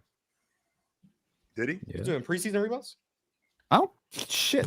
Basketball's Mars, go basketball, grab a Marz. rebound. That's nah, man. We're not. I'm- Just, Hey, we're this not is disparaging crazy. Mitchell Robinson. No, that's what we're doing. Hey, I'm this trying is to get crazy. my Mitchell Robinson propaganda off, You know man. how many times we can push DeMontis Mitchell is gonna have Robinson 20 plus propaganda rebounds about this season? Is in the Mitchell regular Robinson season? better than Cat? It's crazy because Mitchell last year in Robinson's a better rebounding, rebounder. Mitchell Sabonis was Robinson's a one, better and rebounder Carl than Cat. Anthony Cat Towns was was 2, right? Yeah, Cat was 2. And Jokic And it was third. yeah, it wasn't far. That's what I'm saying. I know Cat's a hell of a rebounder, so I'm not gonna try to act like he's not. But I think DeMontis is the best rebounder in the NBA. I mean, I don't want to turn this into I don't want to turn this into a DeMontis Sabonis. That was just. I mean, funny that Sabonis y'all- having like 14 y'all be rebounds hating on last year, so you know shit. That was okay. Go for it. Ox Penn already brought up Scotty Barnes like 3 times. No, I don't know why. I don't see, but that's the Go difference for it, because man. Go for it. I'm known as the Sacramento Kings guy because might be the only Kings fan y'all know. But I rarely bring up my You actually players are now until, that you say it. Yeah, really. Like, you know what I'm saying? Until the players that are like DeMontis are brought up. I typically don't do this, so I'm not going to do this today. I'm going to stay focused. And in fact, let's do some crunch time chats real quick, and Let's then do we'll that. get back. We'll get back to the dark horse contenders because I think Real Talk and Jay and you two, Damien. I think neither one of you guys have gone. Okay, so yeah, let's do some of these crunch time chats real quick. Oh yeah, Cowboy. for sure. How you like this, Chill? For sure. At Chilltown, Yankees win. Yankees win. Talk to Go New York, go. Hell Absolutely. yeah. Hey, the Red Sox thought they had him. Went up one and It's just Chill, Crochet you- was up there. He's a killer, bro. Joe, you look mad. You look like you I can't just had stand the some Yankees. bad coffee. I just can't stand the Yankees. I don't. I can't stand the Yankees. You have a hard time this about postseason then. I can't stand them. And for the record, Penn, and for the record, Ox, to your point, Sabonis had 6. Count them, 6 20 rebound games last year. 6 of them. And 2 of them was almost 30 rebound games. yeah, it felt like 2 it was of more them. than that. In Yeah, fairness, 28 rebound in fairness to Cat, he has played a lot of minutes with some very good rebounding bigs. But With just so Rudy you know, Gobert, Penn, he's played with because- Mitchell Robinson. Yes, He's played in some slow pace offenses last year. The Knicks were very, Yes. very slow, so that's going to impact your rebound rate a lot. Mm-hmm. DeMontis Yep. Sabonis doesn't play with a lot of great rebounders. He grabs a lot of rebounders. That's kind of part of their scheme. He's also not a Oh, good yeah, shot he blocker, grabs by the boards. way. So he's Would it not blow your mind? preoccupied with defending because he's just rebounding. So yeah, it's part of the scheme. But Domas is a really good rebounder, man. He's Penn, would always it blow been a your good mind rebounder. He was a great rebounder in Gonzaga. He's always been a great rebounder. I Fact. don't blow care your who mind? I don't care who he's playing with. Penn, would it Mhm. blow your mind if I told you that Cat had 5 20 rebound games last year? 5 of them. No, because the Charlotte Hornets exist. I know that. Who did he put him up against? Context matters for players I don't like, Joe. For 100 players I do like, I don't care. But for players was very I honest. don't like, I want to know. 100%. I mean, That's one of them 20 we rebound all- games was against your dark horse contenders, and one of them So was he against put your up. team. So yeah, So, 20, That's because the Orlando Magic missed a lot of shots. That So they he got pulled down up to 18 One of them was against rebounds. OKC. one of them was against Minnesota too. I mean, shit. Mhm. revenge game against his former Utah. team. Okay, Utah ain't counting that. And Toronto. Yeah, I remember that. He beasted And us. pulled out Dude, 20 balls I against want to Toronto. let y'all know there ain't no player that has made Jakob Poeltl look like a G League player more than Karl Anthony Towns did last year. It was embarrassing. He Not even just Wemby when he had he like 10 balls. bodied him. Okay, in fairness, Wemby also in his rookie season did block us 10 times, and Scotty Barnes walked off the court and gave up on the game. But yeah, no man, Cat when Cat is locked in, that's I think that's why I don't like Cat. I'm gonna be honest. That's why I don't like Cat, because Kristaps Porzingis is like he giving me everything, right? Like everything he got, he's doing it for the most part. Like I don't On have to one worry leg. about like, am I gonna get it from him tonight or not? with Cat, you get these spurts and these moments, and you're like, if you could do that to him, why can't you do that to everybody? Why are you having these sloppy ass plays? Why are you having these lazy ass? So that to me is like, he's not a championship player to me. I'll be very surprised in my lifetime if Karl-Anthony Towns ever wins a championship. I just feel like this me defending Karl-Anthony. You'll be surprised in June, then. That's what I'm saying. I think the reason why I think this take is going to come back to bite me, because I think that when they end up seeing Cleveland or they end up seeing whoever they see in the playoffs and he gets outplayed, this take is going to come back and bite me in the ass. Chill, I got a notepad full of takes that are going to come back and bite you. Wow. I might need a new notepad, bro. I'm on page 37. Jesus. Yes, sir. Chill, I saw you in the chat, and I was actually going to bring that up after I threw the Yankees win in your face. I was going to say, hey, but the Niners got it done last night. Shout out to 3-0 in the division in a tough game. First place. Yep, in a nasty game. Is Mac Jones your quarterback now? No, he's not. Damn. Here's the problem. You are only as good as your backup quarterback. If your backup quarterback suck, you garbage. Ask Cincinnati. What happened with Joe Burrow? They might not win another game for the rest of the season. I'm looking at that group. That's agreeable. Mac Jones is a solid backup quarterback. Brock Purdy, when he messed up his shoulder and his toe, he saw what was going on and they rushed him instead of letting him get healthy, letting him heal up, and letting Mac Jones do his job as a backup and letting him still be the guy as a backup. So when you come back, you're healthy. But instead, probably what you did was you set him back even more instead of just letting him be. Let him be. Mac Jones got it. Brock is our quarterback, but Mac Jones has it for right now. And shout out to Mac Jones for being such a professional and giving the answer that he gave last night when asked if he about that starting quarterback situation. Shout out to him. They always let's do that, see. Blocks. They always. Yeah, I mean, anybody that does that, shout out to them. Be True 23.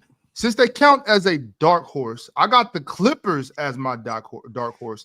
The talent is there. Health is the obvious question. The Clippers may legitimately have a claim as the third best team in the league since Fred is out. They were better than Houston already.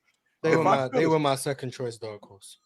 Well, if I'm going to say what I said about the Warriors, I got to say the same thing about them, right? Like if all things are included and they could stay healthy, I don't see why they couldn't do it. Is it James Harden? Is he the issue? Is it Leonard? I mean, we've seen Leonard go deep into the playoffs. They're another one. I'm not sure.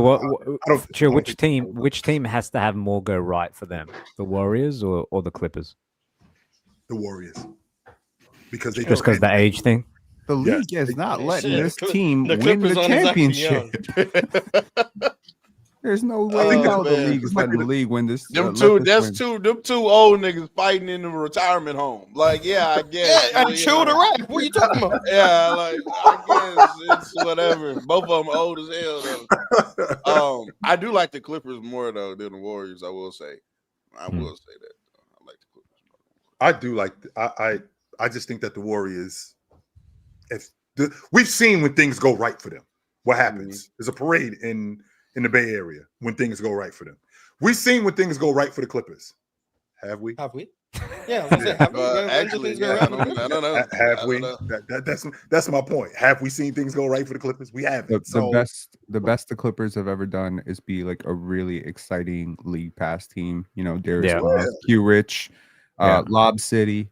That's the best. And then just be this monumental disappointment in this Kawhi era. I mean, it was working in 21 until Leonard tore his knee up, and then it wasn't working anymore. I mean, they were on their way to the Western Conference Championship. I actually thought that they were going to the NBA Finals. That was meant to be their year with all the injuries in the NBA. I thought they were going to the NBA PG Finals. was good that year as well in the playoffs. Yes, and I think that was the time. After that, I think that's when you come off the rest of it. I think that's when you come off of Leonard. That's when you come off of Paul George, and you start over. But instead, they doubled down. And here we are again. Oh man, the real talk point. What a year! The real talk point. Now Crazy, we got a bunch of old dudes, and we trying to rewind the clock. Good luck with that. That's what we're trying to do. We're trying to rewind the clock.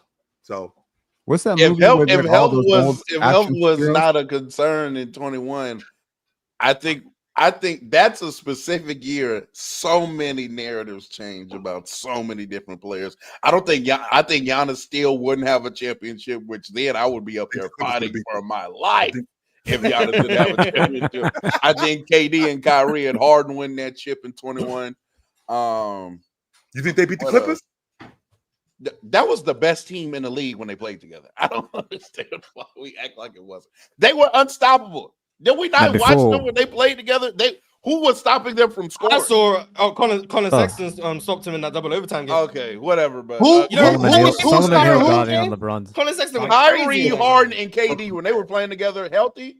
You weren't. Oh, you know that would have been a great. I would have loved to see that finals though. Clippers versus Nets. I think people sleep on what could have happened if the Lakers were healthy that year. Yeah, Solomon Hill dived on LeBron's leg. They had a real shot. Yeah. No Anthony Davis.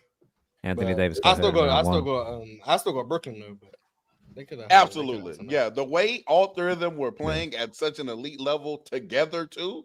Yeah, that was insane. They were just scoring every time down the court. They were either going to generate a KD isolation with plenty of space, Harden pick and roll, plenty of space, Kyrie isolation, plenty of space, or hell, the kick out to the wide open Joe Harris who shoot like 50% from three. But he's a bum in crucial games, so that's unfortunate. But yeah, their offense was unstoppable, bro. It was ridiculous. And they have Mike D'Antoni on the bench, so you know he was. Yeah. It was crazy. Marz, you and this Mike D'Antoni shit. I don't know what to do. Why you think they had the best offense ever? It wasn't coincidence. Mike D'Antoni then leaves, and I want Steve Nash on the show. Goodness, man. Cowboy Bob sent through a super chat. That's a lie. Knicks are dark horses because they ain't been in the finals. Y'all all hate the Knicks every year. I have been right about my team the last 4 years. Y'all lucky. No true. Knick fans up here. Jesus. Go New York, go. But aren't we complimenting the Knicks by saying they're so good that they're not even dark horses? They're just real contenders. Yeah, but Cowboy doesn't let people like compliment his team because he was on me last time I was up here too. I love the Knicks. I don't be delusional, but I love them. They're gonna win this year for sure. And Cowboy is the consummate Knick fan. He is 100%. He's the dude that he should be on the Yes Network. If you let Cowboy, he should be on the No Network. Yeah, he should be on the Yes Network because he talk about the Knicks. Yeah, okay, respect to Cowboy Bob, bro. Talk about the Knicks. You got three people. You got three people from the New York area up here. New York area. I'm gonna say New York area because a lot of people grew up here. Oh, and I mean, shit. Why are we catching strays? Word. I was in New York for a night. Nice. Yeah. So apparently we got four people. You've been to the US of A? Oh yeah, actually, yeah. Because I've been to New York like 7 times. There we go. These are all true New Yorkers up here. Yeah, I've been to New York a couple times. I love New York, especially around this time of year. New York is beautiful in the fall. Yeah, you can't be hating on people just because they don't want to jump off a cliff because you want to jump off a cliff, bro. And honestly, you saying they're dark horses like kind of making you sound like not enough of a New York fan because we're saying they're not dark horses. You know what I mean? Like what are we talking about? We're saying they're better than you think they are. This is my name. Ox, you can appreciate this. She a baller, so you're gonna hear about her. Yeah, you're gonna hear about her. Her name's Layla Brown. We're gonna be talking about her one day in the WNBA. So yeah, this is my niece. And she's the real taking her overs. That sounds good. No pressure, I guess. Yeah, no pressure. On the show. I'm going to support you as long as you hit the overs. Okay. Correct. Ox right here. Ox is a big time women's basketball fan, so he can appreciate my niece right here, who's a baller. So she's nice too. Yeah. Tell her we'll be looking out. We'll definitely be looking out. Wait. We got. You gonna put the slips down on Splash? Wait. We gotta ask Layla a question. Quick. If she played you, what would the score be? Layla, the question is if you played me 1-on-1, what would the score be? She would smoke me today. Let's put it. Game 2-11. What's the score? Stop feeding her info. I want to hear what she said. She would smoke me today. She might. I'm not sure if I would score. I would try to bully her, but I'm not sure if I would score. She's trying to be respectful. You gonna get the Kobe treatment? That's tough. She got a. Yo, flame. I'm trying to see if she got some Jeremiah Fears in her. I want her to say 11 zip. She's trying to be respectful. I want her to say 11 zip and 5 turnovers. You gotta respect the elders. Facts. I'm not sure. I think I could score, but I'm not sure if I would. That's fine. One Havoc 27. Thoughts on Cavs getting Ball, Hayes, Bryant, Nance? Only one of those additions means something to me. Come on. I love the Lonzo Mars. Ball. Of course it the does, Lonzo Mars. The Ball. fact that they got Brian as a dirty work guy, that doesn't matter to you, right? Because I know that you don't care about that, even though he is a solid backup, and they're going to need him. Mobley's going to need him. Jared Allen is going to need him, and I think he fits well in Kenny Atkinson's system. But the fact that they got Lonzo Ball, we don't even talk about nobody else. The fact that they got Lonzo Ball, that's true. Everybody else. That's why they my championship favorites in the Even East. though Lonzo Ball hasn't played meaningful basketball in the last 2 years. Hang on, chill. And that was a chill. loss to basketball, not to Chill. Lonzo. Basketball missed out. Not have Lonzo Ball. Is uncovered. Brian even going to play? Lonzo being on the court is meaningful. Lonzo FC, Ben Simmons FC, Embiid FC. FC. You work at a hospital? I mean, I do have free healthcare where I'm from. So. Okay, so Me too. I'm here That is too. a fact. I got some Word. healthcare. What is your obsession with these injury-prone players? I don't like the way people who have injury issues get discussed. I think it's just woefully inaccurate. Because people act like they're bad at the sport because they can't stay healthy.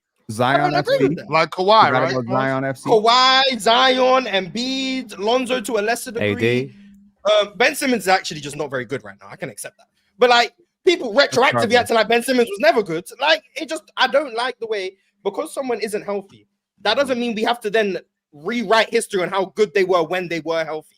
Everything I've ever said about Embiid is I don't predict Embiid to be healthy this year. I didn't predict Embiid to be healthy last year. In fact, I was the first one saying get him off the court. I was the one saying don't bring him to Team USA. I don't think he should have been there. Right. But what I don't like is that what we saw from Embiid when he was healthy wasn't arguably the best or second best player. I mean, but who's doing that though? Was he the second best player in the league? Look. For me, I honestly don't see when Embiid is healthy. Maybe it's because I defend him on the timeline so much. Yeah, maybe all that's I see is your the algorithm. Yeah, that's all I see is the slander. I will put out a tweet like, "Oh, Joel Embiid, good at basketball. No conference finals appearances." Like that just means he's not good apparently. Like what? That's the guy is just. By the way, when Joel Embiid was healthy, he was undoubtedly one of the 3 best players on the planet. Like I don't even think you can question that. At worst, he was 4th. I was up here. Worst, he was 4th. I mean, the last healthy Joel Embiid. The last time we saw Joel Embiid healthy was the 23-24 season. Yeah, when he was the best player in the league. Regular season basketball, he was playing like the best player in the NBA. Yeah. Yes. But apparently, you bring up Joel Embiid. You even dare say the words Jokic, Giannis, and Embiid was a conversation. You might as well be hung for treason. Though.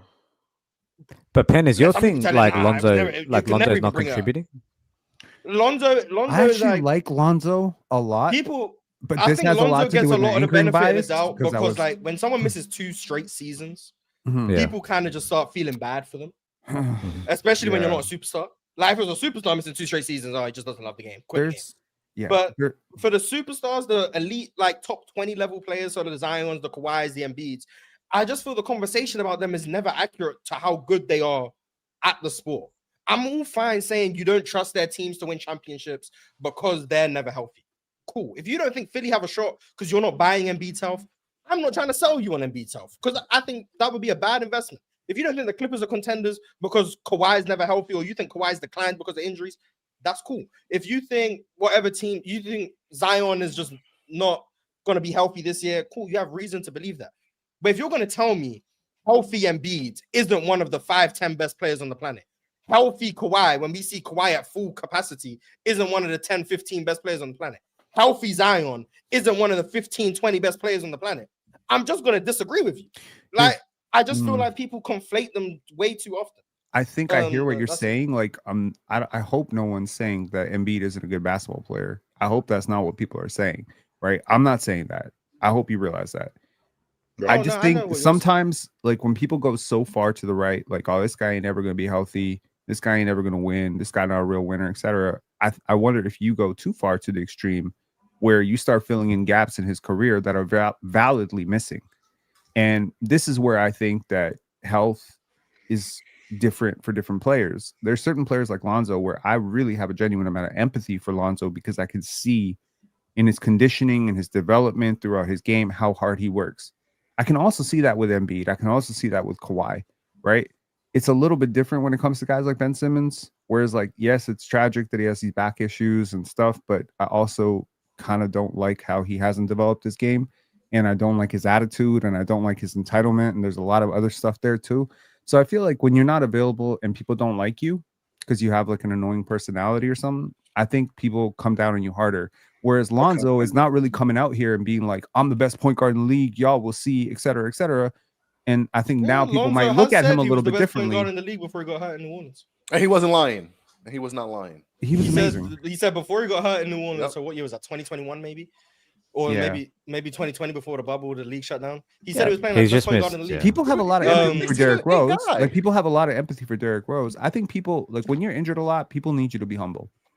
KP has been injured a lot throughout his career. He's been very humble about it, right? Lonzo, same thing. D Rose, same thing. Embiid, not so much. Zion, not so much. And I think that's why those guys get trolled as much as they do for the most part. Well, but also, I think y'all listen. I sort of think that's right, but that might be the reason. I sort of think that's right. But y'all are listening to people that are like to what you just said, Pin. You just said like people get trolled. Like why are we taking trolls seriously? You know what I'm saying? Like, but this kind of conversation, I'm saying like for like real trolls. You're right. Like, we don't care what they say. This kind of like conversation comes up though when we're ranking players.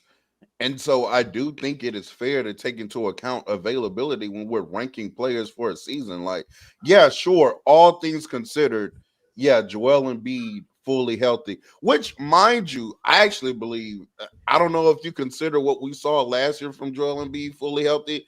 That was not just a consensus top 5 player that we were watching. Oh, no, that one wasn't even. That was not. No. So he wasn't healthy though, I don't think. If we're ranking players, availability matters. I'm just like, you have to be on the court to provide your value. And I think the one player that's definitely gotten the most benefit of the doubt, which is it was wide, it was nasty. Ox tried to throw him in there. It's Kawhi Leonard. Kawhi Leonard gets the most benefit of the doubt when it comes to these hurt players that don't play a lot, but they still get mentioned in these talks. It's Kawhi because he's that good. I think that's just because he's that. I mean, yeah, he was that good like 2 years ago. I mean, but this is my thing. What benefit? So tomorrow's point though, what benefit of the doubt do you need? That's why I never understood that. Why do you need a benefit of the doubt? Why can't we just talk about what's happening? Because you're not playing. But okay, real talk. What I'm saying is, what benefit of the doubt do you need from being hurt? I think that's the issue. I think that's the issue with what Marz is saying. Like, why are we talking about Kawhi like he's a bum because he's hurt? You know what I'm saying? Like, it's like, okay, yeah, we could say, oh, this guy's not hurt, but we could still acknowledge with Kawhi and Joel Embiid that they're great basketball players. Until they play and they're not playing good, it's like, okay, I don't understand. I don't understand why benefit of the doubt is even mentioned or brought up when we're talking about injury. Like, but why do you need the benefit of the doubt? I don't think nobody. I don't come up here and be like, oh, Kawhi's trash. But again, in a listing, because that's what happens in the offseason. You're not, we be bored. So what do? We just sit around and do lists all the time, right? So Kawhi Leonard is going to start dropping in lists. It's not because we think he's a bum, but it's like, I can't. How much longer are we just going to be like, oh yeah, he's just better than Jason Tatum? When I know that's a bad example right now, but still, you get what I'm saying. When Jason Tatum is like playing 70+ games every single year, he's making deep playoff runs, he's doing it, and then Kawhi's like, oh, James Harden, carry me until the playoffs so I can average my 22, and then he's not carrying Kawhi. He's carrying a basketball team, and when Kawhi got healthy in January, he came out instantly balling. It wasn't like when Kawhi came. It wasn't like when Kawhi started. There is no to it. When Kawhi Leonard came into, then y'all wasn't watching. Simple as that. If you were watching the Clippers and you think Kawhi Leonard came in January was playing mediocre, I'm gonna have to assume that you. Well, he started off. He started off. No, what I'm saying is he did started. No, he was balling when he came back. I'm gonna have to assume mid on the minutes restriction. Then so okay. If you're talking about stat wise based on minute restriction, fine. But I'm talking about how he was actually playing basketball. I think Kawhi Leonard was playing good basketball. So that's what I'm trying to get to understand. It's like Kawhi Leonard didn't get carried because he wasn't there. When Kawhi Leonard got there, he was playing good basketball, and that's all I'm saying. But there's a difference between playing good. No. And in games 1 to 3, 3, to your point though, real talk. When we did the list, I was fine with ranking Joel and Kawhi back on the list because I was like, we should do it on a scale. If a guy only plays 40 games, there's no way, no matter how good you are, you're more impactful than a guy playing 70 games. But Marz, I think Marz and Chill were like, no, that we shouldn't even put them on the list to see and think that's an issue. I'm fine with that. I don't think if we're talking about just pure talent, who's the best basketball players? Joel and Kawhi are both top 10. If we're talking about who had the hold on real quick, if we're talking about who had the best season last year, no, Kawhi Leonard and Joel Embiid belong nowhere in the top 20. You know what I'm saying? Because they didn't play enough. For sure. And on top of that, when Joel did play, we just acknowledged he wasn't himself. He didn't look good. So he should be further down on the list than Kawhi, because when Kawhi was playing, he was actually chopping. But I don't believe. So that's not coming from me, real talk. I don't know if that's what you're saying, but that doesn't come from me. I defend Kawhi because I think he's still a great basketball player, but I don't defend him not playing. In fact, I said already, I don't want Kawhi to play more than 50 games this season. Yeah, so I'm just speaking for me. I don't drop players as good as like Kawhi and Joel because I don't think they're good at the sport anymore. But they're going to start dropping if you're not on the court playing. Like that matters, real talk. That matters. If we're talking about you and we talking about a dude that's playing 75 games and putting up a ridiculous amount of production, to Penn's point, when we're talking about context and numbers, that matters. If you only playing 35 games, if you're playing 45 games, and this dude is playing 75 games and he's averaging 27 on really good efficiency, and he's a glass cleaner and he's really good on the defensive side of the ball, or a guy is 20 and 10 and he's more available. Marz, I'm not combating your logic of a guy being injured. That doesn't have nothing to do with my crossover. Me being hurt has nothing to do with my jump shot. You being hurt has nothing to do with my ability to dunk the basketball and be dominant around the rim when I'm available. That has nothing to do with it. When I'm available, I'm awesome at that stuff. No real talk. These lists are hard though. These lists are hard because you see people like, hey, if injuries are turned off, this is the top 10. Or hey, am I incorporating this in my? There's always a caveat, but I see your point. If you're not available, it's hard to put you there. We had an entire episode, I think, where Marz was talking about the Clippers' plan with Kawhi to ramp him up slowly. And the reason that when you said he came out like in January and he was hooping and balling or whatever, is it's just objectively not true. He ramped it up very slowly.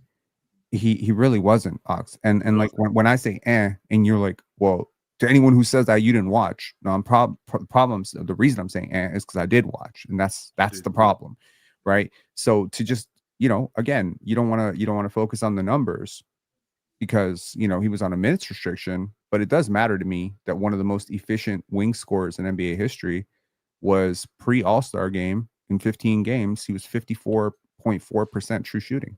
That matters because he was 61.1% after. He clearly ramped up. There was clearly a plan to do it. And for a player, like basketball, it's all about rhythm. So when you're used to playing 8 minutes straight, playing 5 minutes disrupts your rhythm. So I totally understand that. He was also rusty. He's playing himself into shape. So I'm just saying, if you're going to give me 22 good games, like 22 like games of superstar impact in a regular season, while you're making $50 million, I think people have a right to complain. And you clearly have a right to say, he's injured. What the hell do you want from him? Yeah, people definitely have a right to complain. I mean, Penn, I've been wondering what people would do if they couldn't complain. If people couldn't complain, what would they do with their time? You know what I'm saying? People always finding something to complain about. But like I said, I don't think Kawhi Leonard is the same Kawhi Leonard he used to be. I wouldn't even make that case. I was arguing that this summer. Like Kawhi, I don't know why y'all expect Kawhi to be 21 or 19. Kawhi, he's just not that anymore. And that's all. That's really all there is to it. I think I defend Kawhi a lot, maybe more than I should, I guess, if y'all think so. But you make sure you definitely get extra defensive when Kawhi's name comes up. For sure. 100%. You know what? The same way I'll get extra defensive when people start slandering Embiid. Yeah, I get extra defensive on Kawhi because, like I said, I think Kawhi Leonard's a bum knee away from being the GOAT. I think Kawhi Leonard was that good, but. Hey, that's all I got to say about it. My issue is also not people. Yeah, the GOAT. He said he would have like 7 rings or something. My issue is also not people leaving Kawhi or Embiid off their top 10s. My issue is when there's caveat to Damien's point that there are a lot of caveats getting included into these conversations. If I set the conversation, the foundation, and I say fully healthy, the top 5 is Jokic, Giannis, Embiid, Luka, Shea. Forget the order, but those are the 5 names. And then someone will come in my replies talking about Embiid shouldn't be there, blah, blah, blah, blah, blah. And then he starts listing off no conference finals appearances, trash in the playoffs, blah, blah, blah. And I'm like, if the list says fully healthy, how are you going to come in my replies talking about things that happen when Embiid's not fully healthy? Like, if I set the foundations of the conversation, and I set the framework, and then you come in with things that are going against the framework, what are we doing? If I say the top 10, fully healthy, and I have Kawhi's name in there, and then you start bringing up to me that Kawhi never plays, that doesn't make any sense. If you leave Embiid off your top 10, and your reasoning is Embiid wasn't good last year, Embiid haven't seen him healthy since 2024, I'm not going to argue with your top 10 because you are including health. But then when I say my top 10 and I say I'm assuming everyone's healthy, me and you are just we disagree on the foundations of the list. That's fine. If we're ranking who had the best 24-25 season, which we did in the offseason, I didn't bring up Embiid's name. I didn't start campaigning for Embiid top 5 because I understood the framework was based on last season. So I'm only going to look at what happened last season. And the Embiid I saw last season, the Kawhi I saw last season, you can insert Zion. The Zion I saw last season either didn't play enough games or when they did, weren't good enough to warrant being on the list. But if that's not the framework that someone out there puts out, and you're still just arguing health, when the person says assuming health or if healthy or not factoring in injuries, what are we doing? Like, I do think, and I was just about to bring this up. Max said in the chat though. I do think for players, for somebody like Joel Embiid, right? Even when you say no injuries or turn injuries off, like players are going to be different once they continue to have to come back from injury. Absolutely. So and that's why I don't think Kawhi is a top 5 player anymore. Correct. So when I do think it's Kawhi, reasonable. It's not saying 2019. Yeah. I do think it's reasonable if somebody is like projecting that even a healthy Joel Embiid now is still not going to be a consensus top 5 player anymore. I do think that's fair based on I do think. Well, I mean, I'm not saying I agree. I think Joel might still be. I'm saying someone says, I saw Embiid play 19 games last year, which means he was healthy enough to play, and that Embiid wasn't top 10. Then I'm gonna just say, okay, you got it. I personally think that Embiid wasn't even close to 40%, and Embiid's own words would say he wasn't close to 40%. But if you're gonna say Embiid's had so many injuries that I just don't think he can get back to the 2024 level, you got it. I'm not even going to argue with you. I'm just going to say we have to wait and see. Right. But when I say assuming health, I'm basically saying the last healthy version I saw. How many more years? For all players, if I say assuming health for Zion, it's the last I saw Zion healthy, which is actually last season, like the last 20 games he played. Like that Zion is what I'm saying when I assume health for Zion. Kawhi is the last healthy version I saw of Kawhi, which is last season going into the playoffs. That Kawhi. The last healthy version I saw of Embiid was the 24 season before Kuminga landed on his leg. That's the last healthy version I saw of him. Like, that's what I mean when I say assuming health. It's not projecting what they're going to look like coming back from these injuries. Like, even with Kevin Durant, for example, in 21, Kevin Durant only played 35 games. But we all knew he was a top 5 player on the planet. Yes. Because when he played, he was a top 5 player on the planet.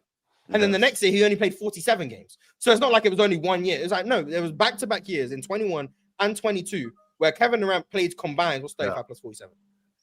Well, mind you, KD also in 21, he has the playoff run that kind of... And Embiid in 24 had a playoffs.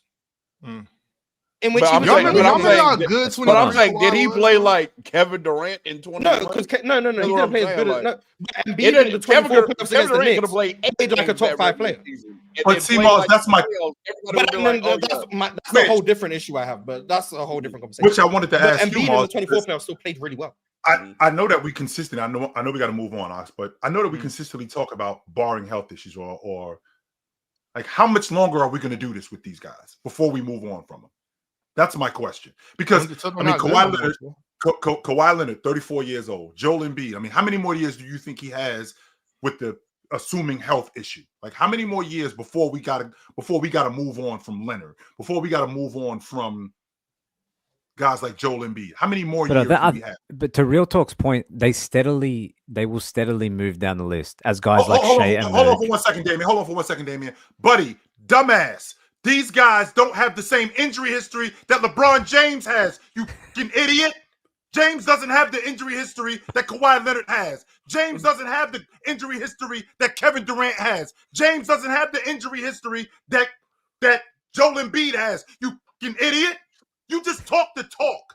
You don't ever think about what you say. You just want to come at me when you don't even know what you're talking about. Do yourself a favor. Shut the hell up and watch the show. You can't talk basketball with us. Be quiet, man. Damn. As you were saying. Well, you were saying actually. No, Damien was the one talking. Yeah, to Real Talk's point, and to your point, Chill, I think over time, progressively, they sort of get this injury tax, so to speak, where they start to slip down the rankings slowly. Like Embiid, probably if this happens again this year, then is he a consensus top 5 even when he's healthy? Probably not. And steadily these guys will go down, similar to what Marz said, where Kawhi now, even when he's healthy, he's not a top 5 guy, but in 2019 he was. So I think it happens slowly, happens over the course of time. It happens. Yeah, you see the decline. Like, yeah. Kawhi's been dealing with injury since 2017, but we can see each time he's come back, changes from 21 after he tore his ACL. He wasn't as good in 20. He wasn't as good in 23 as he was in 21. Kawhi wasn't as good in 25 as he was in 23. So we can, assuming health for Kawhi, the bar has lowered. It's no longer assuming health for Kawhi. 2021 Kawhi's back. Like, but that's not what I'm doing. I don't even think Ox is doing it. But assuming health for Embiid, the reason I'm still saying is 2024 is because everyone could see Embiid shouldn't have been at the Olympics and shouldn't have been playing last season. Now, if Embiid comes out this year, whenever he plays, and the Sixers are being very cautious with him, assuming he comes, let's just say late November, December, Joel Embiid comes back, he plays for a month or two, and Joel Embiid doesn't look like 2024 Embiid, I'm not going to then be like, maybe he's healthy, he's going to look like 24 Embiid. I'm just going to say, okay, give him time to ramp up, like I did with Kawhi when he came back, and whatever level he gets to by the end of the season, assuming he's still playing all the way through it, that's the new healthy Embiid. That's the new standard. If that's a top 10 player, okay, then I'm going to say top 10. If that's a top 20 player, then I'm going to say top 20. If that's still looking like the best player in the league like he did in 24, then I'm going to be right back here saying healthy Embiid, top 5 player. Like, that's it all depends on the level you come back at when you're playing. This is my last year kind of just granting Embiid that. Just like this year, to me, he has to confirm it for me to just be like, healthy Joel Embiid is just consensus top 5 in the league. I'm still giving that to him right now. But if we go through the 25-26 season, if he's not at that level and this he year, doesn't show and prove that, I'm off that. That's fair. Me too, for sure. That's fair. This season is, if Embiid plays this season and doesn't look like the Embiid that I'm talking about, fully healthy, then the Embiid doesn't exist anymore, and I'm perfectly comfortable saying I think we got enough. I think we got one more season where I'm still on that train of Embiid being that good, and if I could get 80% of him, which I don't think I'm going to get, but if I could get it, if I could get it, I'm still on that train of Embiid being a top 5 player and still being good enough to take a team to the NBA championship. This is probably the last season that I'm on that train. After this, that we're all on the same page. Yes. After this, I'm out. And to answer your question, you didn't have to say that. We were talking about injuries, and the first thing that you were going to say about LeBron James, he's old, Chill. He the one, and you don't do that with him. You didn't have to say that because I know you. I know how you operate. I know how you think. I know that every time you say something, it has subliminally something to do with James. You didn't even have to say it. We were talking about injury, and every time I talk about injury, I talk about KD. Every time I talk about injury, I talk about Kawhi Leonard. I talk about KD. I talk about all these other guys. But when I talk about injury and I talk about James, you immediately go, well, you ain't say that about James. You didn't even have to say it because I know you. And I know exactly how you get down. So just because you didn't say it, now you're trying to flex on me because I ain't even say nothing about him. I know you, homeboy, and I know how you operate. And what I'm doing is I'm giving you way too much time up here. We are actually working. You want to be a part of the show? You wanted to sit in the front row? You a part of the show now, homeboy. There you go. 2 homeboys. Shit, I heard that, Chill. Shit. Yeah, well, anyway. Real talk. You want to talk to us about who your dark horse for this season is? Let's hear it, real talk. That's what I want to hear. I also had Orlando, but since they've already been named, I'm going to go. But to be fair, we didn't really get in depth because it turned into a Franz Wagner cat conversation. Yes, True. it Do is. you want to elaborate? I like their number one. I just think it's going to be some progression from Franz and Paolo. Right. I think that just inherently comes with that prediction. Also, just having a healthy Jalen Suggs, one of the best POA defenders in the league. Adding that to an already elite defense, that does nothing but help them get better. And also like the fact that he got a lot of playing time last year, although going to be doing less of it now, but kind of without Paulo and Franz, where he was handling the ball a lot, having to kind of create shots for himself and others more than he usually has to. I do like that kind of stint for players that don't usually get to have that role, because I think that just makes them better basketball players overall. And then when you scale down back to a smaller role, I think, that just makes you a more valuable player. And then the addition of Desmond Bane, I think Desmond Bane is exactly what Orlando needed. Last year, KCP was supposed to be like this shooter spacer for him. He was throwing up none but all white bricks. Just straight bricks, you know what I'm saying? Just nothing but bricks. So that was unfortunate, and he could have helped the defense because he's still a plus defender himself. But Desmond Bane being a good pick and roll ball handler, he can shoot in transition. He can shoot the three on the pull up in pick and roll. He can space the floor. He can handle the ball. He can make a read or two. He can make a skip pass. He can and then still at bare minimum like a neutral defender. I don't think he's a bad defender, to say the least. So I think they're going to be a top 5 defense. And I think Desmond Bane, if all goes well and they play how I project them to play, which is, I've been saying this, Marz, they play faster. I think they need to play faster because you have so many ball handlers. There's no reason to play slow and methodical. I think they can have an above average offense too, and I think that just kind of takes them to a new level because they're always. Why can't it be better? Real talk. Stay right there. Why can't that offense be better than above average? Like if you think about how good Paulo is, or the potential of Paulo, if you think about Franz, why can't that offense be better? Marz, you talk about his ability to get downhill and finish at the rim.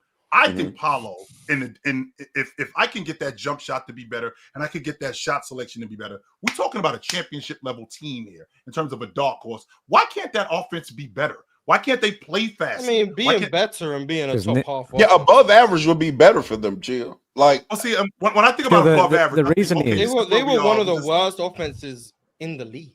The reason is, Chill, the only teams around them were like the 27th. Wizards and them. Chill. Yeah, like Last year, 27th. Year before, 22nd. Year before, 26th. Year before, 30th. Year before, 29th. Year before, 23rd. You don't remember the last time the Orlando Magic were an above average? I don't think we're completely realizing how great being above average offensively is when you're that great defensively.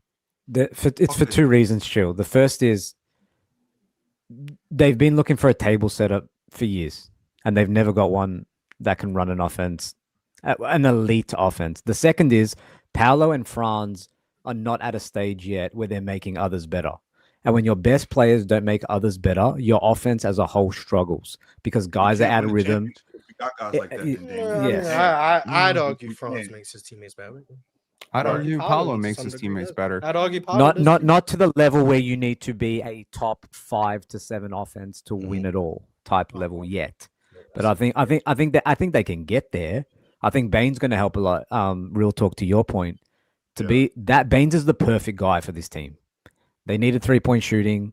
They needed a spark offensively. They need a guy that can hold their own defensively, so he's not a minus. Jalen Suggs is healthy, and there's no reason why Orlando. I don't think any of us would be surprised if Orlando makes the Eastern Conference Finals, if they make the NBA Finals, especially in an Eastern Conference. Yeah, especially in an Eastern Conference that feels so wide open. You know, Indiana's not going to be there. Boston's not going to be there. Some of these big, you know, it feels made for a team to take the Bulls by the horns and go all the way in the East.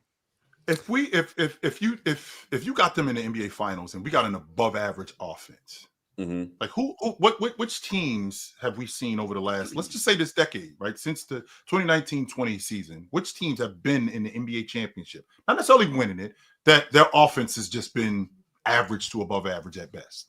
Especially considering what league we play in today. Probably Miami in 23. Miami, the Warriors' offense wasn't that great in the regular season in 22. In 22. But think about what Miami had. One, they had a top 5 defense, very much like Orlando, but they had a guy, and they had that guy get busy. And one of the best coaches in the league too. By the way, right? The level in which he got busy is still up for debate, in my opinion. But I think it is too, Marz. I'm not in that realm where Jimmy Butler was just cutting everybody ass in the playoffs the entire time. Because no, he wasn't. That was not going on. So I'm thinking about this Orlando team, like you talked about, Real Talk, that if we got a marginal offense, right, marginal at best, and we got a really good defense, that means that when we get to the playoffs, Paolo got to get busy. That means Franz got to get busy. I mean, one of them dudes got to get he busy. does though. Yeah, that's one of the things I like about about Paulo is that Paulo gets playoffs, and he does, in fact, turn it up a little bit more than he usually does. Like, so I'm a believer in that. I'm a believer in Franz getting better. Right now, we haven't seen it for like extended periods of time in the playoffs because they don't get out the first round, but they're young players. That's what it's going to take, though. That's what that's what it would take. That. So I am assuming that on Paolo and Franz. I just think that they can play at a level offensively to where them being great defensively kind of mask a lot of those issues. And I do think that I'm just believing more and more, which I don't even know why, because this is a tale as old as time, though. Being an elite defense just gives you such a high floor. Like you being able to not allow the other offense to be elite, thus means mine doesn't have to be elite. That's why I'm high on Dallas as well, Chill, because I feel like people are like, can Kyrie and AD be a good enough 1 and 2 offensive punch? And to me, it's like, yeah, if they're playing on an elite defensive team, because the bar is lower. I don't have to be an elite offense if my defense can be elite and we can just be good enough offensively. I think that can definitely happen in the league today, and I think we saw OKC do that a multitude of times in this playoff run. They had a lot of games where they weren't great offensively, won them off defense, and then in the regular season we saw the Rockets literally win games because they had a great defense. They could rebound the basketball. I think it's better to have an elite defense and a marginal offense than the other way. Because like you said, I think you start at a higher floor and you're in every game. You're in every series. We've seen teams that are terrible offensively and they're elite defensively, but they're still in every game. So I agree with you 100%. And I don't know if that was fair about Orlando's offense last year. Don't forget. I mean, it was the highest. Was it the highest that it's been last season since they got Paolo? And he missed like 35 games. So if he was there helping, more, they probably would have been better. He's not helping that much. And I think this Orlando Magic team is a great opportunity to talk about the consequence of pace, defensive aggression, and tired legs, really. I mean, there's a reason why teams don't play as aggressively and as well defensively as Orlando does. Orlando was number 1 in the league in terms of limiting opponent points, 105. In a league that routinely gets up to 114, 115, teams like OKC scoring 120, to hold a team to 105 is absolutely bonkers. And to do it without Jalen Suggs for most of the season, this team has amazing potential. I want to add that Desmond Bane's a good defender. He's not a bad defender. And he is a significantly better defender than Cole Anthony.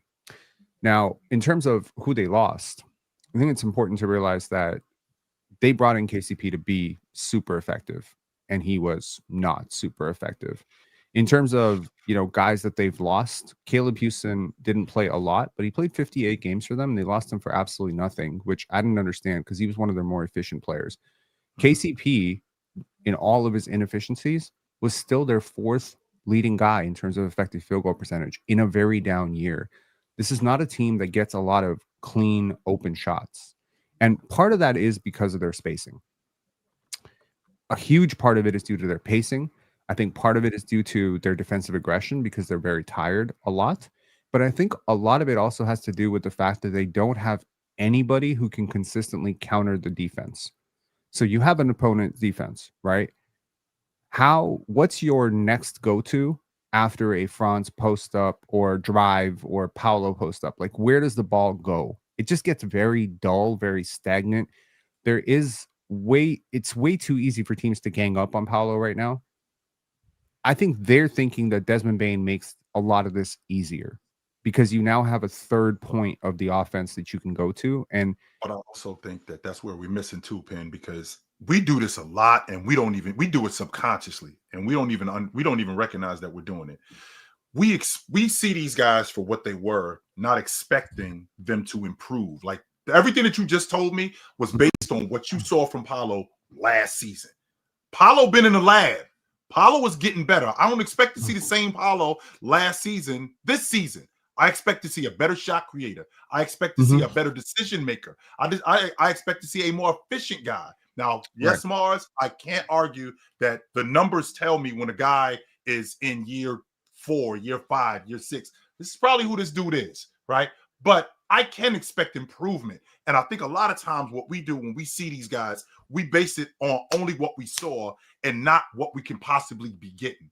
For example, a guy like Paolo. Yeah, I think he's gonna be better. I do. Of course he can be better. He can be a lot better. I think the issue that look, yesterday Ox and I we did a throwback Thursday, and I thought it was a great one. And by the way, Ox and I spent 5 hours yesterday without getting mad at each other, which was pretty amazing. Right? We didn't get on each other's nerves for 5 hours. There's some great therapy going on there. So what I'm saying is, Ox and I were breaking down the Golden State Warriors versus the OKC Thunder. It was a 2016 game. And there was this late possession that we really slowed down where Kevin Durant just did not see the court well. He lifted his dribble the minute there was a soft double, didn't manipulate the defense. Paolo has a lot of the similar issues. Yes, he's big. Yes, he is very talented. Sometimes does not see the court very well.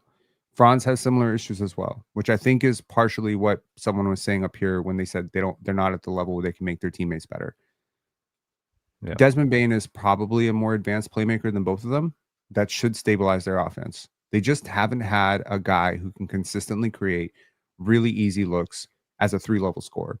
The ideal guy for them, for me, wouldn't have been Desmond Bane. It would have been Devin Booker. I would have parsed out every draft pick I had to get Devin Booker, because D-Book coming in there, that can stabilize your whole shit. But I found this out as a Raptor fan. When you don't have a guy who can go to the rim, pull up from 3, and counter and make quick reads as the engine driving your offense, you're going to be a bad offense. But I think if Paolo especially takes a leap, a lot of this chill goes away. Like if we're talking about a big leap from Paolo, which is in his wheelhouse, by the way, because he's gotten better every year. Some of this offensive stuff goes away when you have a guy like Anthony Edwards or Shea or Jokic who can score the ball and then bend the defense. Some of this other offensive struggle stuff, it just naturally fades. You know, those guys just have so much gravitational pull to the defense that all of a sudden some guys are open that aren't open previously because all of a sudden Paolo's up to 37-38% from 3, for example. Right. I think Marz, I'm probably in the minority. I think the best version of Paolo, I think that's some years away. I'm not going to argue that point. I don't think it's right now. I think it's some years away. I think it's 30, 10, and 5. I think what Giannis is doing, I think that's the best version of Paolo. Yes, I think he's that good, Marlo. He's not going to be as good. Can we ask a very important question here? Do Paolo and Franz fit? Is this I was thinking that too, Penn. No, I was thinking they don't. that. Like, does this work between these two guys? Like, I love that we have two of these. Not naturally. They're both 6'10". They're both awesome. But the data has told me year after year, they actually don't play that well together. And they both have to start. And they're both going to play a chunk of minutes together. So I think this might be a little bit like trying to combine oil and water here, where you have these two really great guys. And I'm telling you, one of these guys can net you the superstar that fits with the other guy. But they're just being stubborn at this point, like saying, like, nah, we got these two great guys. And it's just like, yeah, that's like having two Shaqs, two Kobes. Similar. Like you need a little bit of diversity here, right? So you got Desmond Bane there. You got Jalen Suggs. You got a very expensive roster here. It's not getting any cheaper with these two guys on the books. They're the two most highest paid players. Yeah. I wonder if the right move at some point is to move off of one of these guys and give themselves a legit. I'm gonna say it again. Devin Booker, go get D-Book. That solves. I don't know if I don't know if the Orlando people want to have this conversation, particularly Ox. That you know what, we might have to separate these two because I don't think it's ridiculous to think for Devin Booker. Well, one of these dudes. To your point, Penn. To your point, Penn. I would much rather build around Paolo than Franz. Chill. You got an Aussie guy up here. You got a Brit up here. You got me up here. Diversity is important. Yes, it is. It's very important. Yes, it is. Some have argued this diversity has made the show worse. I've seen those comments. Jeez, I have seen those comments. These DEI do be dragging down the ratings a little bit. Wow. Okay. Real quick. I'm talking about myself. I know. Real talk. You said Orlando, so we still Damien. Who is your dark horse? I had all mine are gone, but I did have another one here. And I think so. To me, a dark horse is someone that has a chance, but it's unlikely. But if they won it, we wouldn't be that surprised. And I think a team that fits into that is the Lakers. I think in most series they're going to have the best player, unless you run into OKC or Denver. And no, you're right. Even if we run into OKC, we're going to have look. I like that. Even if they run into Denver, maybe they have the best player. No. Maybe next year with Luka shape, they have the best player. Against OKC, maybe. I thought I could get off today. My fault. Maybe if Luka's in this shape, maybe the Lakers have the best player in the league. That world exists too, right? Maybe he's on par with Jokic. Luka's that good. When he says this, maybe I thought the same thing. And then Chill, I think Chill's concerns with LeBron are real because he's going to be 41. But I think I wouldn't take last year's playoffs as the sample size to use because LeBron had to be their best perimeter defender, and they were asking him to do too much. And I think now you get a guy like Marcus Smart. I still don't think that they've replaced Dorian Finney-Smith, to be honest with you. I think Marcus Smart is a good, okay, let's fill a bit of a void, but he's not 22 Smart. He's not Defensive Player of the Year Smart. We don't know if he's even going to start. So I think they're still a little bit light defensively on the wing, in my opinion. Jared Vanderbilt is going to have to play a big role. Jake LaRavia is going to have to play probably a bigger role, even though he's only sort of 23 years old. But they've addressed their biggest thing. They were the 3rd seed last year. They've now got a legitimate starting center. And on paper, in the West, you got Luka, you got Austin Reeves, you got LeBron, Rui Hachimura, and DeAndre Ayton. You can make an argument that's the most talented starting 5 in the West, at least on paper. Top 5 offense for sure. Okay. Damien, I gotta ask. Yes. DeAndre Ayton, legit starting center. Are we sure? I'm not a big Ayton guy. I'm not a big Ayton guy. Yeah, come on. But if he gives them, is he a top 25 center? Penn, we got a big. It's just a question, and Penn, to answer your question, we got a big who started in the NBA championship. Right, that's what we got. Chill. We got a big. Why do we chill? We keep having these fights, you and I, and every time we come to it, it comes down to the same thing. You talking 2021, 22. I'm talking 2025, 2026. A lot of shit happened in the last 4 years, man. A lot. 25 bigs. You know how there's not a lot of just great centers. Insane question. Why such a valuable position? He's, DeAndre Ayton's somewhere in between 8 and 13. I don't know if I'm. I have a hard time seeing how an 8 could even be attainable. I tried to get this off yesterday too. Marz, would you disagree with the fact that since 2022, Ayton has been worse every single year like clockwork for 4 straight years? Worst teams. Worst players. Yeah, but here's the thing. Worst teams. Yeah, but here's the thing with this. Here's the thing with this. The first year that regression, he was on Phoenix. That was the first year of the extension. Then Monty Williams wasn't even coaching anymore. Monty Williams quit on the basketball team. And then he went to Detroit and put on that team. Okay. Yeah, but here's it. Chris Paul. I would does it not strike you as a little bit Monty weird wasn't that he even peaked in a coaching. contract year, yo? Does it not strike you as a little bit weird that he peaked in a contract year when he told you that his literal goal in life was to get a second contract? And now that he got that second contract, he's been off. 2022 Ayton was just really good. He was really good. He was to me an above average starting center. I would have put him in top 15. Since that point, he has gone from top 15. He was very obviously top 10. But... Very obviously top 10. Okay, fine. Let's go there. Let's go there. Top 10. I'm gonna say top 15 because I'm being. And I don't think you understand. There's not 10. A lot of good centers. That's where I'm. That's number one. Yeah, but here's right there. Okay, here's the thing that matters. I'll play this game with you. Is he better than Mo Wagner? Well, wait a minute. Wait, stay right there, Penn. Oh my God, Penn! What? I'm asking a question. Hold on a second. I'm gonna run down some names real for you really quickly. I'm gonna run down some names for you, Penn, and you say yes or no. Joker. Hell, chill. No. I'm just gonna run down some names for you. Joker. Okay, can someone keep counting? Yes or no, Penn? That's one. Penn, stay with me. So, Karl Anthony Towns. No. Sengun. No. Vooch. No. 4. Bam. No. 5. Zubac. No. Can you please 6. Count Khalil Ware? Miles Turner. No. Jared Allen. I'll take Ayton over Miles Turner. No. Chet. I would have taken him too. 8. I would. But Chet. Anyway, Rudy Gobert? Hell no. 9. Jalen Duren. No. Walker Kessler. Jalen Duren too. No.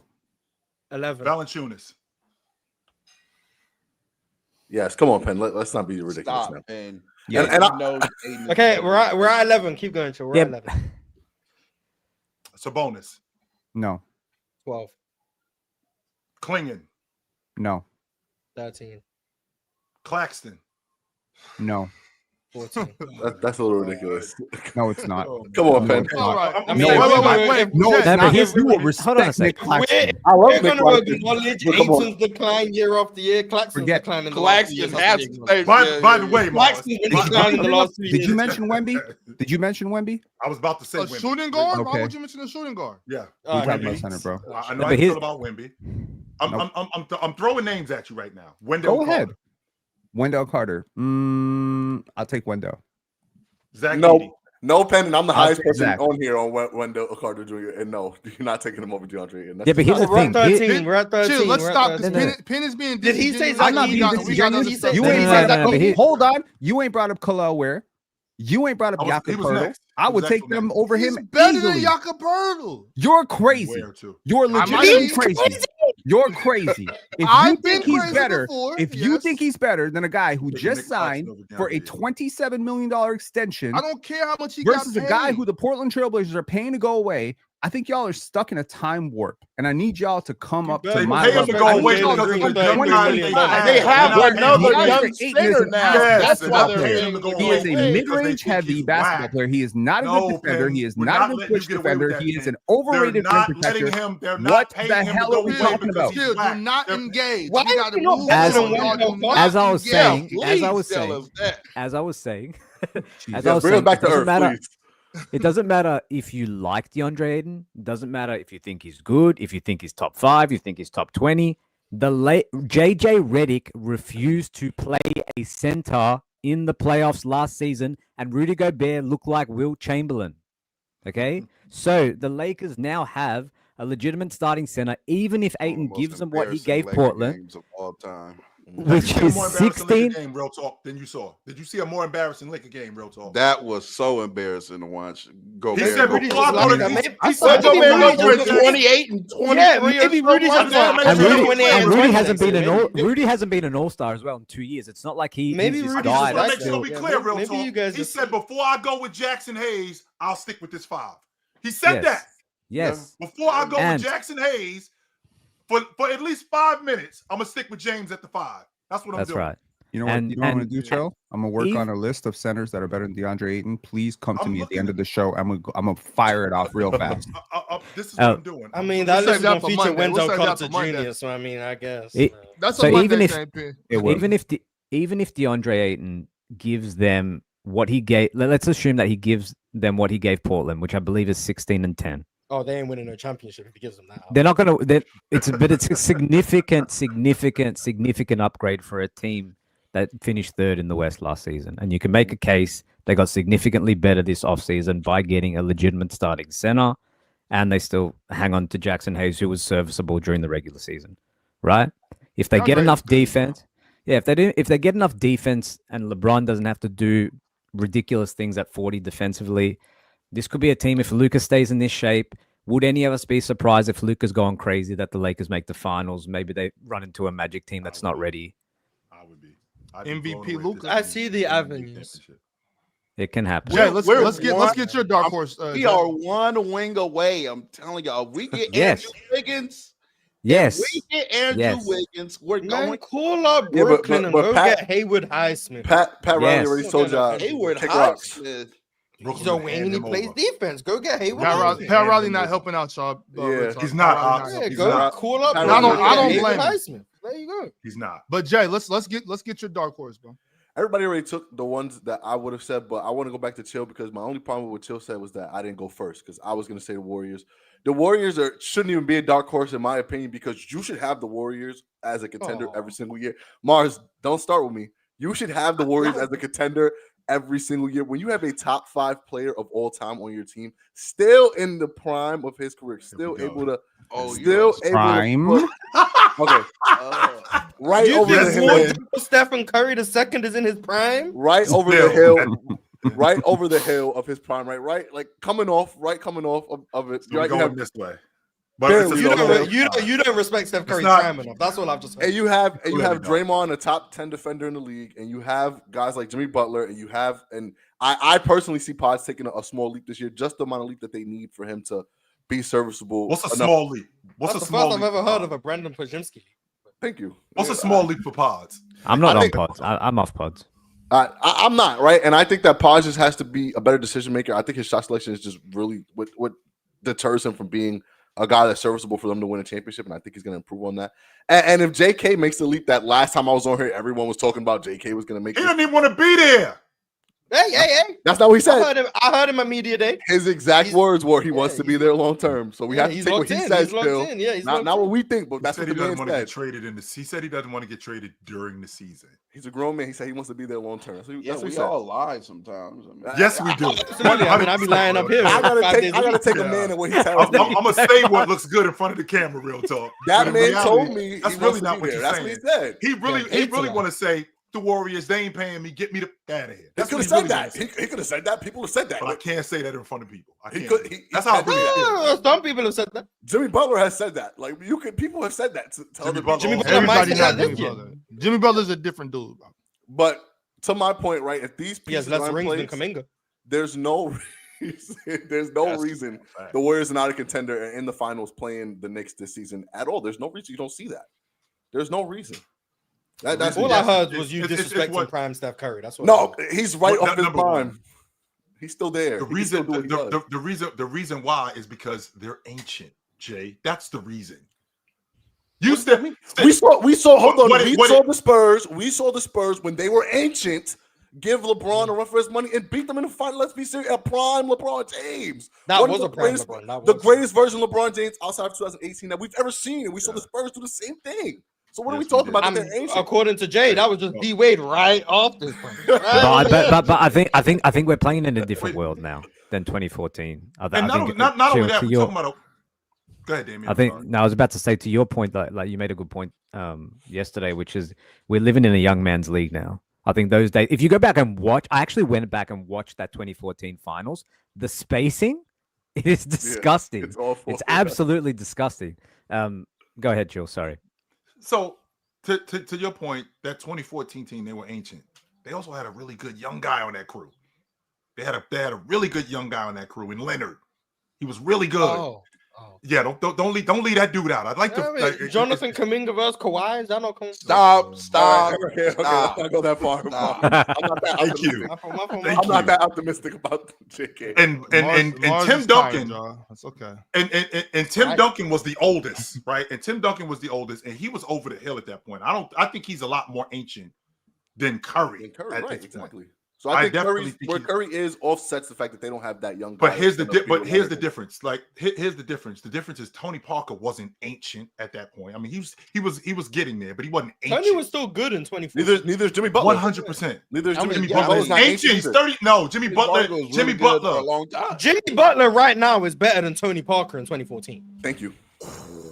Thank you. But That's what I'm saying. the West Thank you, is Marz. going to be too good. The Thank West you, is gonna be Mars. too good. Is that a hot take? Am I saying something crazy? Am I saying a hot take? No, you're not saying anything. No, Mars, irrational. and don't let If Chill Jimmy, throw if you off. 2025 Jimmy That's Butler what was Chill in does. the He makes me NBA spaces and in he starts yelling. 2014, he would be considered a better player than Tony Parker. Thank you. Probably. I think so. Yeah, I think so. The all pro Jimmy. Well, hold on, Chill. So you I think think that that, right? just says more about the landscape of the NBA Because than anything, in my opinion. 2 years after the 2014 finals, right? Tony Parker was unplayable, right? So you think that he fell off a cliff that hard where he was? We've seen it before. We just saw Chris Paul do it. Chris Paul is the definition of the cliff. 100% happened. Sure. Yes, we've seen guys. Chris Paul, Completely. Chris Paul's about to be 40. So, I saw Chris Webber. But Chris Paul fell off the cliff when he turned 37 or 36. Yeah, I saw Chris Webber fall off a cliff. I saw that happen. Where he looked like he was nailed to the floor. That's coming off a 20 and 10 I feel like season. Jimmy Butler's just being disrespected. I don't know, man. If Golden Maybe State I'm is going to make too high on Jimmy Butler. I don't know. I think you are, Butler's Marz. really good. But if Golden State, I think he's still really good too. I'm not going to argue that. Yeah, Especially in the role he's in right now. This is the role for Jimmy Butler to maximize. Yeah, maybe I'm still too high on current Jimmy Butler. but I think if Golden State have to make team. if they're going to make the finals, they got to stay healthy enough, but also balance that with not running their old guys into the ground. So you have some left in the tank for the postseason.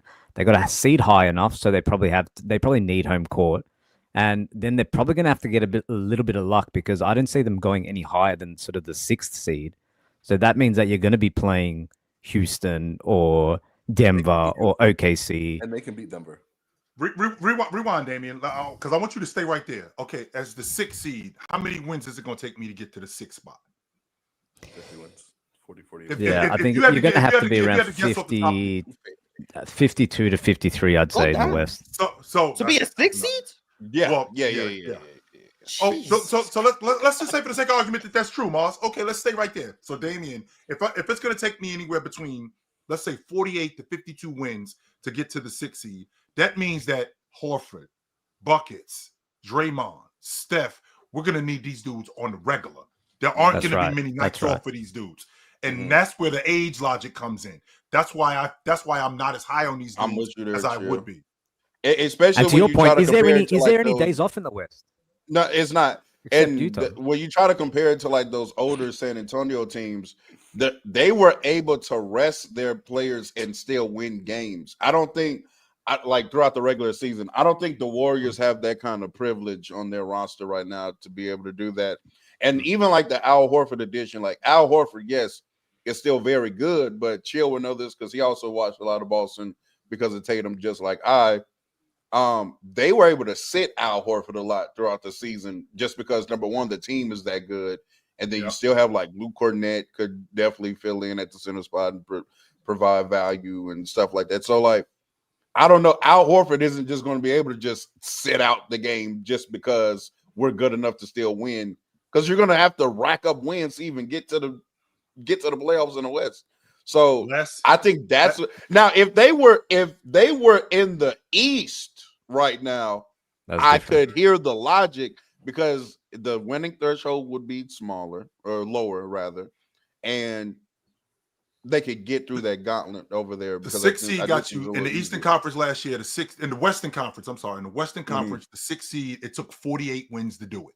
Yeah, that's what it took in the West. In the East, it took 44 wins to do it. I think that there's a gap there between these teams, completely different. And I know we talk about the East. I mean, because I hear a lot of stuff, and I know we got to move on. I hear a lot of stuff about the Western Conference being so superior and the Eastern Conference being weak. I do think that after those 8 playoff teams, I definitely think that there's a gap because I don't think Charlotte is nearly as good as Sacramento, or I don't think Brooklyn is as good as the Trailblazers. Sure, I can get with that. But those top-heavy teams, those 1 through 5, 1 through 6, I mean, if you're talking about getting the 6th seed, I think you're going to be in for a fight. I 100% think you're going to be in for a fight. And I can get with the logic, Damien, that they could do it if Horford, Curry, if those guys at the core were a little bit younger. I could get it's too much to ask. I feel like we got a lot of miles on these dudes, a lot. Yeah. And Jay is still living in 2021. Jay's still living in 2017. He is. He still see Curry like that. I think Curry can do it There's all. I do. no way that you're Curry telling still me like that that. Jay's living in 2021. You up here telling me that DeAndre Ayton is this good? I have come up with a list of 36 names. We're not doing that right now. We're gonna get back to get back to the super chats. Let's get to the super chats. Someone super chat it, please. 989 Michi. They said Duran grew 3 inches. Watch out. If he did, 7-1. Yeah, 7-1. They said a few people grew this. Is this an offseason. intro Derek, for my How are list? these Duran people is on my still list. growing like this? Well, to be fair, Some Jalen GMOs. Duran came into the league at 18.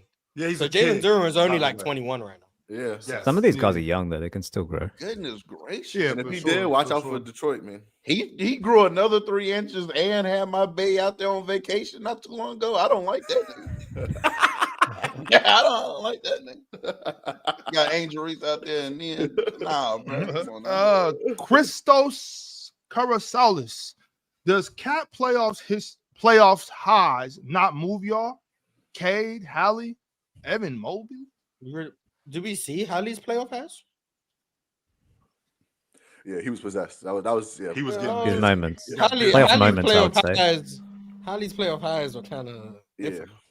Cade, Playoff moments, I'd say. that's fine because Cade didn't have the greatest series against the Knicks, so that's fine. Evan Mobley, I think, was good in the playoffs when he was available and healthy. But if you want to go off the highs, then that's your prerogative. That's cool. Can't argue that. Real talk. Am I ridiculous to think that Mobley could be first team All Pro this year? I do think that's a bit ridiculous, but I did think he can be very. I think second, maybe in He grand. made second team last year. Wait, Penn, you're disgusting. Folks, remember we don't read the blue super chats. We don't read the blue super No, chats. we do. When Ox is host, we read the blue super chat. chat. We don't read the blue super chat. Hey, Tom, up here, especially today. I got Time a real is king, question. yo. Ox. I got a And know lot of Tom is appointments today. 100% Time is king. Why do Go we ahead. talk about ass being bad? Like ass is good. Like how many times have We got how time many for ti- this, but we don't got time for how 36 many- names better how than many Ayton. times- Come how on, many times man. how many times have you saw a chick and she walked by and you specifically stopped her because of her ass? Nah, you spin Chill, what right are we now. talking about here? I'm just We're saying. talking So I want to know right when now. ass was bad. How did we get here? Welcome to Friday, guys. Welcome to Friday. I'm just wondering. I'm just wondering. As you were saying, Ox, there's plenty of times Jeez when I, Louise. as a younger man, I have stopped the female off the strength of how them pants fitting. Like, hold Amen. on, Hello. Amen, let Tim. me holler at you. And y'all already know about them little the pants the little 70 aesthetic pants that flare out at the bottom. Y'all know. Oh, Y'all know what I'm talking about. Hey, because you know the jig, the That's your jiggle just vice. right in The them.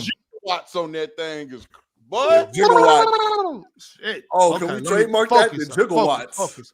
The gigawatts, yes, sir. Cowboy Bob, Cat made all NBA. How is he not top 15?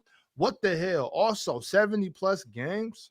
We went over this. Except already. he's Well, I don't think- top I don't 15, think the which is another All-NBA example team is of a top Cowboy 15 Bob player. not standing on business and being a good New York fan. He said, Well, "How you is can he play- top 15?" Don't add the not for him. No, I mean, but if you look at what Yeah, he's saying though, because We're not he obviously arguing in meant good to say faith. not. Yes, we We're are. arguing in bad faith. Ray Giannis 2018 bronze season uploading. Mhm. No, People he's said not. that last year that he was going 2018. I don't run think he has the Bucks pieces through the around him playoffs. to do that. To do. I just His think team- y'all are. His team is You worse. see the Bucks practice clip and you see Kyle Kuzma? Did you guys see that? No, I didn't. No, I did No, not. yeah. Here go Marz with the bullshit. I See, see. Here go Marz with the bullshit. I was going to Don't quote take tweet long. it with some observations. All I'm going to say, I saw Kyle Kuzma shooting some mid-range jumpers, something Doc Rivers said not to do. He was shooting mid-range jumpers. And all I'm going to say, I ain't see one of them going. That's all I'm going to say. Okay. No. Just so you know, I am. It's my practice, you know. Jesus, man. I also saw him lose his dribble with no one around him. But So you think he There's should be no out the cause for league, concern. Mars? goodness. He's So nasty, unplayable. Ox, this is so nasty. This I is know. disgusting. But I know. I ain't even tagged Chilltown in it. I ain't sent it to no group chats. I just saw it, chuckled, and kept my day pushing. I ain't even. You got it, Kyle. I do think Giannis is about to have like a stupid box score year though. I think Yes. I think When was the last Giannis time this he year didn't have a finna be stupid like box score? 33, 12, 7.5. Because I think he's finna do the point Giannis thing. So He could do it. yeah, the box Oh score yeah, is gonna be crazy. I've been averaging 7-8 assists. Yeah. yeah, By yeah, necessity, yes. If I get another, okay, this is bullshit. And you're gonna do that shit 60% too. I'm about had it, Marz. If I get another 30, 12, and 7 season, I dare y'all dudes to keep the league and be away from him. What are we doing? For the 4th straight year, he was my preseason. Him and Luka are my preseason MVP favorites. Are we crazy right now? Luka got it this year. Chill. Luka got it. Do you think that 32, 12, and 7? Right now. Do you think that 32, 12, and 7 on that Bucks roster moves the needle for them to win 55? No, hell no. I don't think. I think so. When we talk about league, we have to think about that. I think the bar to be a top 4 seed in the East is going to be low, and if Giannis can get himself the 4 or the 3rd seed, I think he can get MVP. Yep. Yes, agree. Not in that week. They will have 8 wins less than whoever the 3rd seed in the West is, but who cares? They're the 3 seed. LG came with the super chat. Real talk. I need you to not forget the Denver are the deepest team with the best bench in the West talks when Swiper blames the roster again this season. This is big. This is bigger than, again, I just want to let y'all know, this is bigger than Swiper. I'm seeing a lot of prop for this Nuggets team because they got Bruce Brown back. I just want everybody to make sure we're on the same page. I don't think Bruce Brown, I'm on record. Hear me and hear me well. Bruce Brown is not about to be better than Russell Westbrook was last year for them. But I'm putting that on record right now. They're not going to be that much better than they were last year. I know they're going to be a really good team. I'm not saying they're bad. They're going to be a really good team. However, I'm not seeing this. They're up there with OKC. I don't see that. I'm sorry. Unless that means Jamal Murray is having damn near like a career year. Mm-hmm. Now, Aaron Gordon, I'm not going to lie. If Aaron Gordon gets healthy and he maintains that 3 ball and it becomes a lob threat again, and then the defense is back because he's healthy, that's a valuable player. I'm not going to lie. But even then, they're not OKC's a tier by themselves. It's not OKC, Denver, and then everybody else. No, it's OKC, everybody else. That's the hierarchy in the West. Right? I ain't buying that real talk. I think Denver's as good as they are. No, I do. Okay, Denver's better than them. Denver's better than OKC. I don't think they are. Hell yeah, Denver's better than OKC. That was better than them last year. Gavin G. Both Paolo and Franz are plus playmakers. The issue is that a contested Paolo midi is better than a wide open 3 from anybody else because they bricking them. That's not factually true, but I don't see that as I don't see Paolo as a plus playmaker. I just don't. I don't see either of them. I see like there's everything about that sentence is wrong. Like everything. So let's start with the beginning. You don't think plus playmaker? I think Paolo's a really good passer. The playmaking, right. I guess, if you want to have the conversation, whatever. Statistically, that playmaking is court mapping show. Okay, I got that. Playmaking is different things for different folks. Yes, it is court mapping. That's a part of playmaking. I'm not going to argue that point, but also playmaking is getting downhill and beating up on the Houston Rockets, Steven Adams, and getting him his 4th foul, and now he got to sit down, and that opens up the avenue for us to rebound more.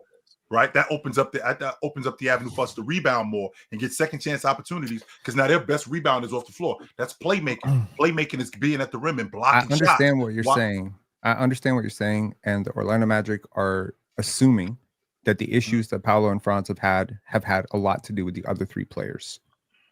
Okay, and they will test that hypothesis via 5 first-round picks for Desmond Bane. And if it works with Desmond Bane, people will shut up, myself included. But if it doesn't work with Desmond Bane, we got a different problem because Desmond Bane in Memphis with Ja out was able to lead some very efficient offense with, quite frankly, I think the question now becomes, is it Paolo or is it Jamal Mosley? Is it Franz or is it Jamal Mosley? Is it the pairing of these two? Yeah. I mean, he's a good defensive coach. He's a great defensive coach. I wonder if his offense is a little bit dated. I wonder if he's willing to do something about it now that he has a better piece to work with. That's all. Is his offense a little bit dated? Because we've seen coaches have offensive coaches in who give them a better shot. Prime example would be Phil Jackson when the triangle got implemented. That was not his idea, right? Mm-hmm. So we have guys who have better offensive coaches. If Jamal Mosley would maybe, because there's no reason why this offense shouldn't be better.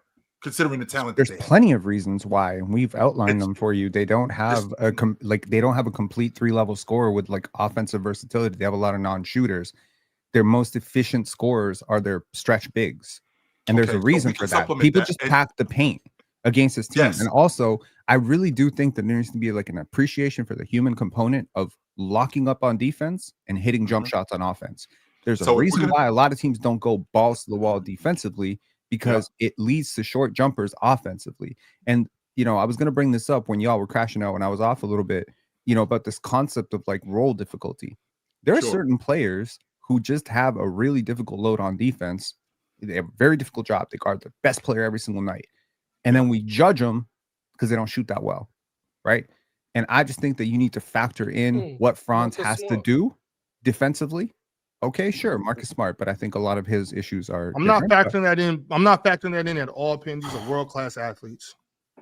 That's number one. World-class athletes playing 35, 40 minutes. I'm not you factoring can't that just blanket statement over things like world-class athlete, because world-class athletes do get tired. And there's a reason why one of your favorite players, Kawhi Leonard, got load managed in his lone championship, number one season in Toronto. There's a reason why they did that, because even though he's a world-class athlete, he's a human being. And by the way, I'm gonna tell you something about that Kawhi in Toronto. He wasn't a great defender. He was not a great defender in Toronto. All right, can we get back to the super chats? Let's get back to super chats. I don't have time for this agenda. Agenda. Hill TV, Marz, explain why Russell is your GOAT without accolades. I use accolades, eye tests, and intangibles. I want to understand your thinking. Trying to get in that brain of yours, Marz. I love it. Just watch my channel. Let's go some hoops. Let's do it. Let's talk hoops. Well, we don't have very long, so the quick summary is, relative to era, I don't think there's a player who's been more impactful to his team's chances of success as Bill Russell. For as long as including Chamberlain. That includes Chamberlain. Yeah, no one in the history of the game, I don't Oscar think, Robertson, relative to that time, was more impactful to that team's chances of success as Bill Russell. That's the quick summary of why I think Bill Russell is the greatest. That includes James. That includes Jordan. That includes Jabbar. None of them dudes. None of them. I'm still not buying this gimmick whatsoever from Marz. You don't have to, but I believe him. I know Marz is a troll, but I believe him. There's two things. A, I really just don't care about who the GOAT is. And B, like, if you choose not to believe that Bill Russell's my GOAT and you think I've been running the gimmick for a year and a half, cool. I actually believe the gimmick. They just put my number 2 at number 1. Okay, then LeBron's my GOAT. Like, I don't care. Whoever you think my GOAT is, that's who you think my GOAT is. I just don't think you think Bill Russell's better at basketball than LeBron James and Michael Jordan. I don't think he's better. I don't. But better is who I think peaked the highest. I think Michael Jordan is the best player to ever play. Marz, I'm happy you said higher than any player ever. I've also said that many times. So I don't know where you think the gimmick is. I've been very consistent with my opinions. I'm just super happy you said that, Marz, because I think people look too far into the top 10, top 15, the list thing. I just think basketball it's hard to do that and really be completely accurate. You know what I'm saying? It's like, But anyways, though, another one for you, Marz. Unknown Warrior. Marz, I'm only asking about peaks. What big name players do you have Embiid over? Just him at his peak. Well, first of all, can we establish, Marz? Can we establish what peak Joel Embiid? When was peak Joel Embiid? The 23-24 season, what we saw. I'll throw the 23 season in there as well, just so you can get more sample size. Some historically great players. I think he's better than James Harden ever was. I think he's better than Luka Doncic ever was, so we'll see what Luka can turn into. I think he's better than Shea was. I think he's better than, we'll go back in time. I think he's better than everyone from the 90s minus Shaq, MJ, Hakeem, and maybe David Robinson. Maybe. He's better than David Robinson.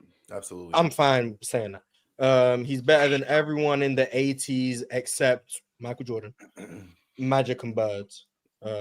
So yeah, unless you want to say 1980 Kareem. I'm gonna leave that one alone. Yeah. So nice. Just no, I stand with you. Yeah. Better than everyone in the 70s, not named Kareem and Dr. J. I'll entertain the Bill Walton conversation. Better than, and then the 60, and then the who? Would you entertain the Bob McAdoo conversation? No, I would not. This the peak version of Joel Embiid is what you're talking about. Yes, I would not entertain the Bob McAdoo conversation. Mainly because I think Joel Embiid was an elite all NBA defensive level big, and Bob McAdoo was not. The 60s, it will be everyone except Jerry, Oscar, Wilt, and Bill Russell. I think he's better than Elgin Baylor was.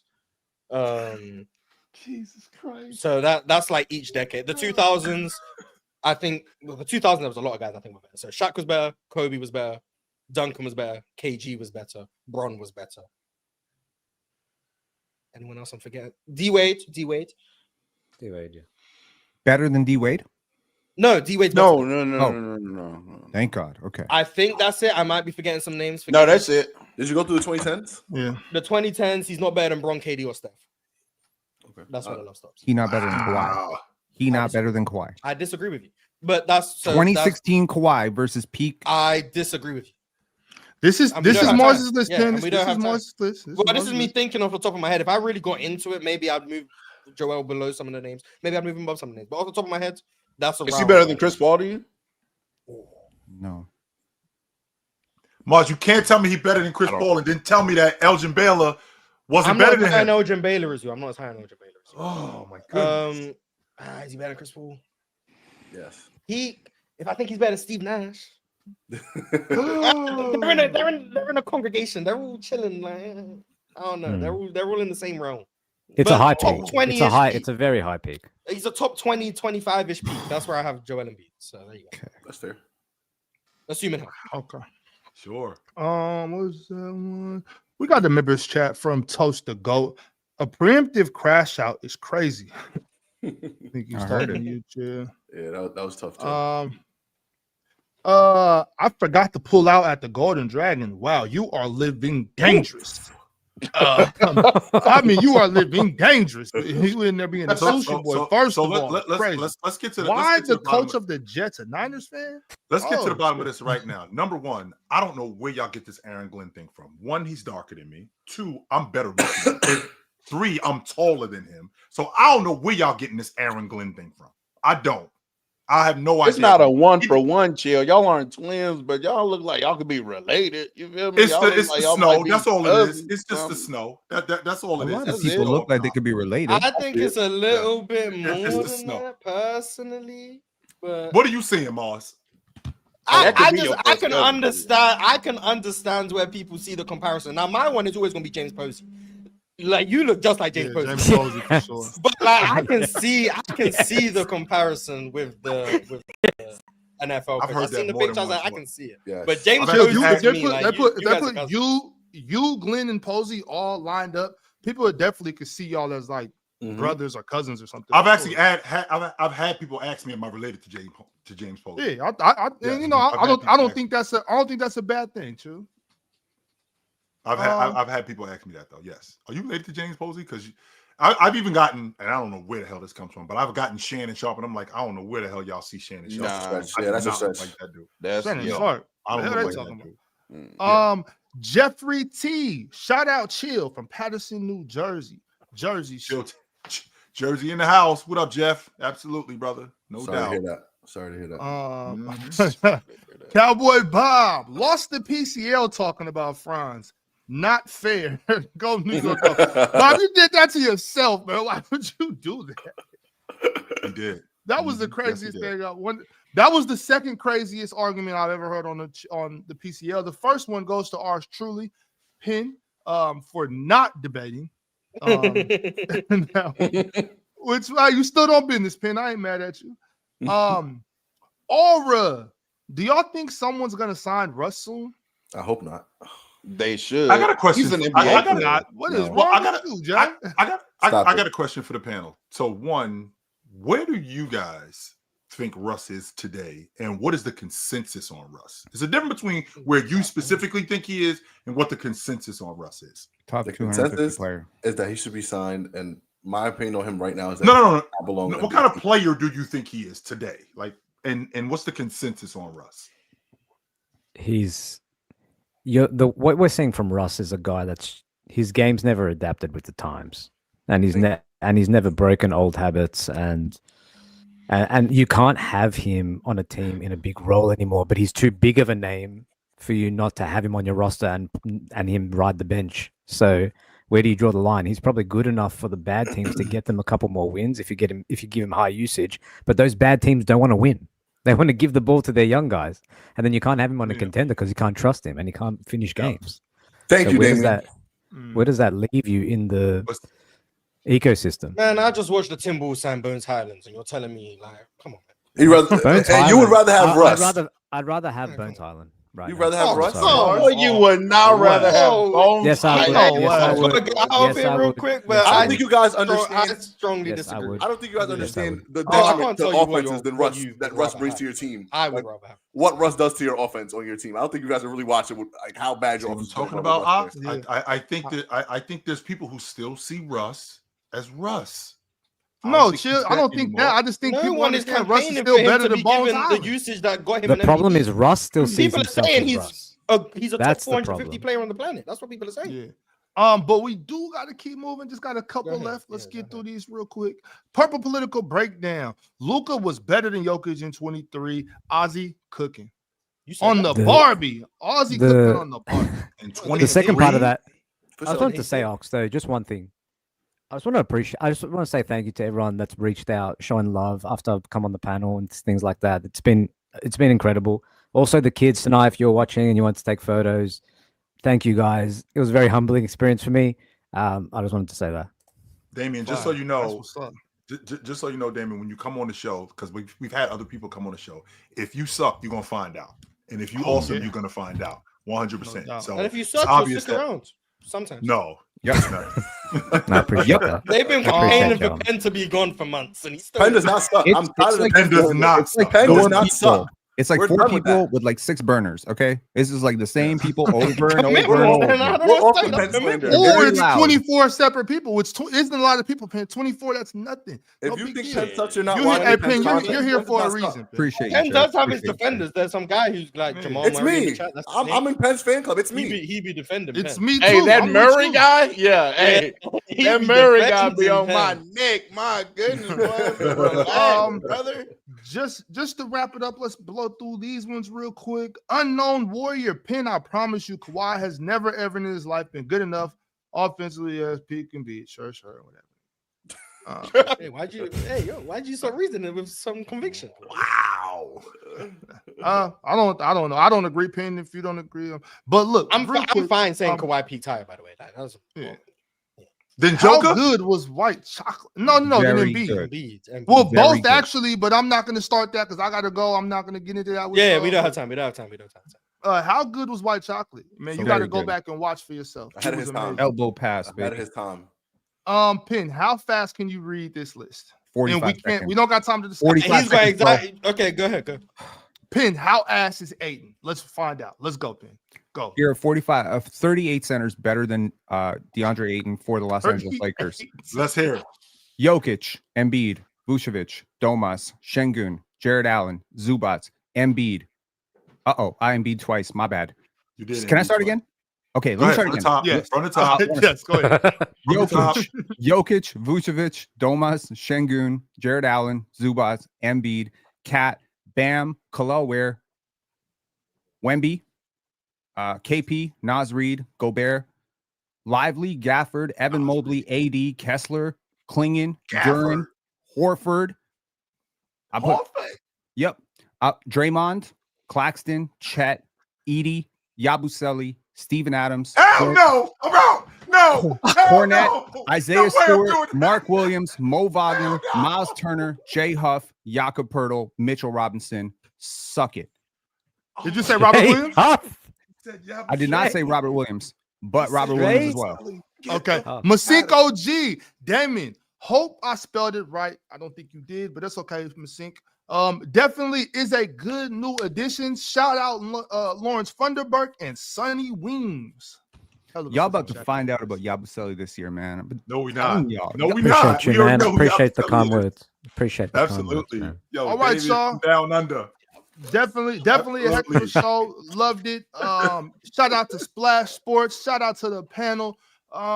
Make sure y'all watching basketball tonight because Asia Wilson is playing. Yo, Jay. The Knicks got 3 centers better than DeAndre Ayton. I'm telling you. I'm telling you, man. 3. I rock with you, but I can't. Yeah, I can't. I rock with you, but I can't.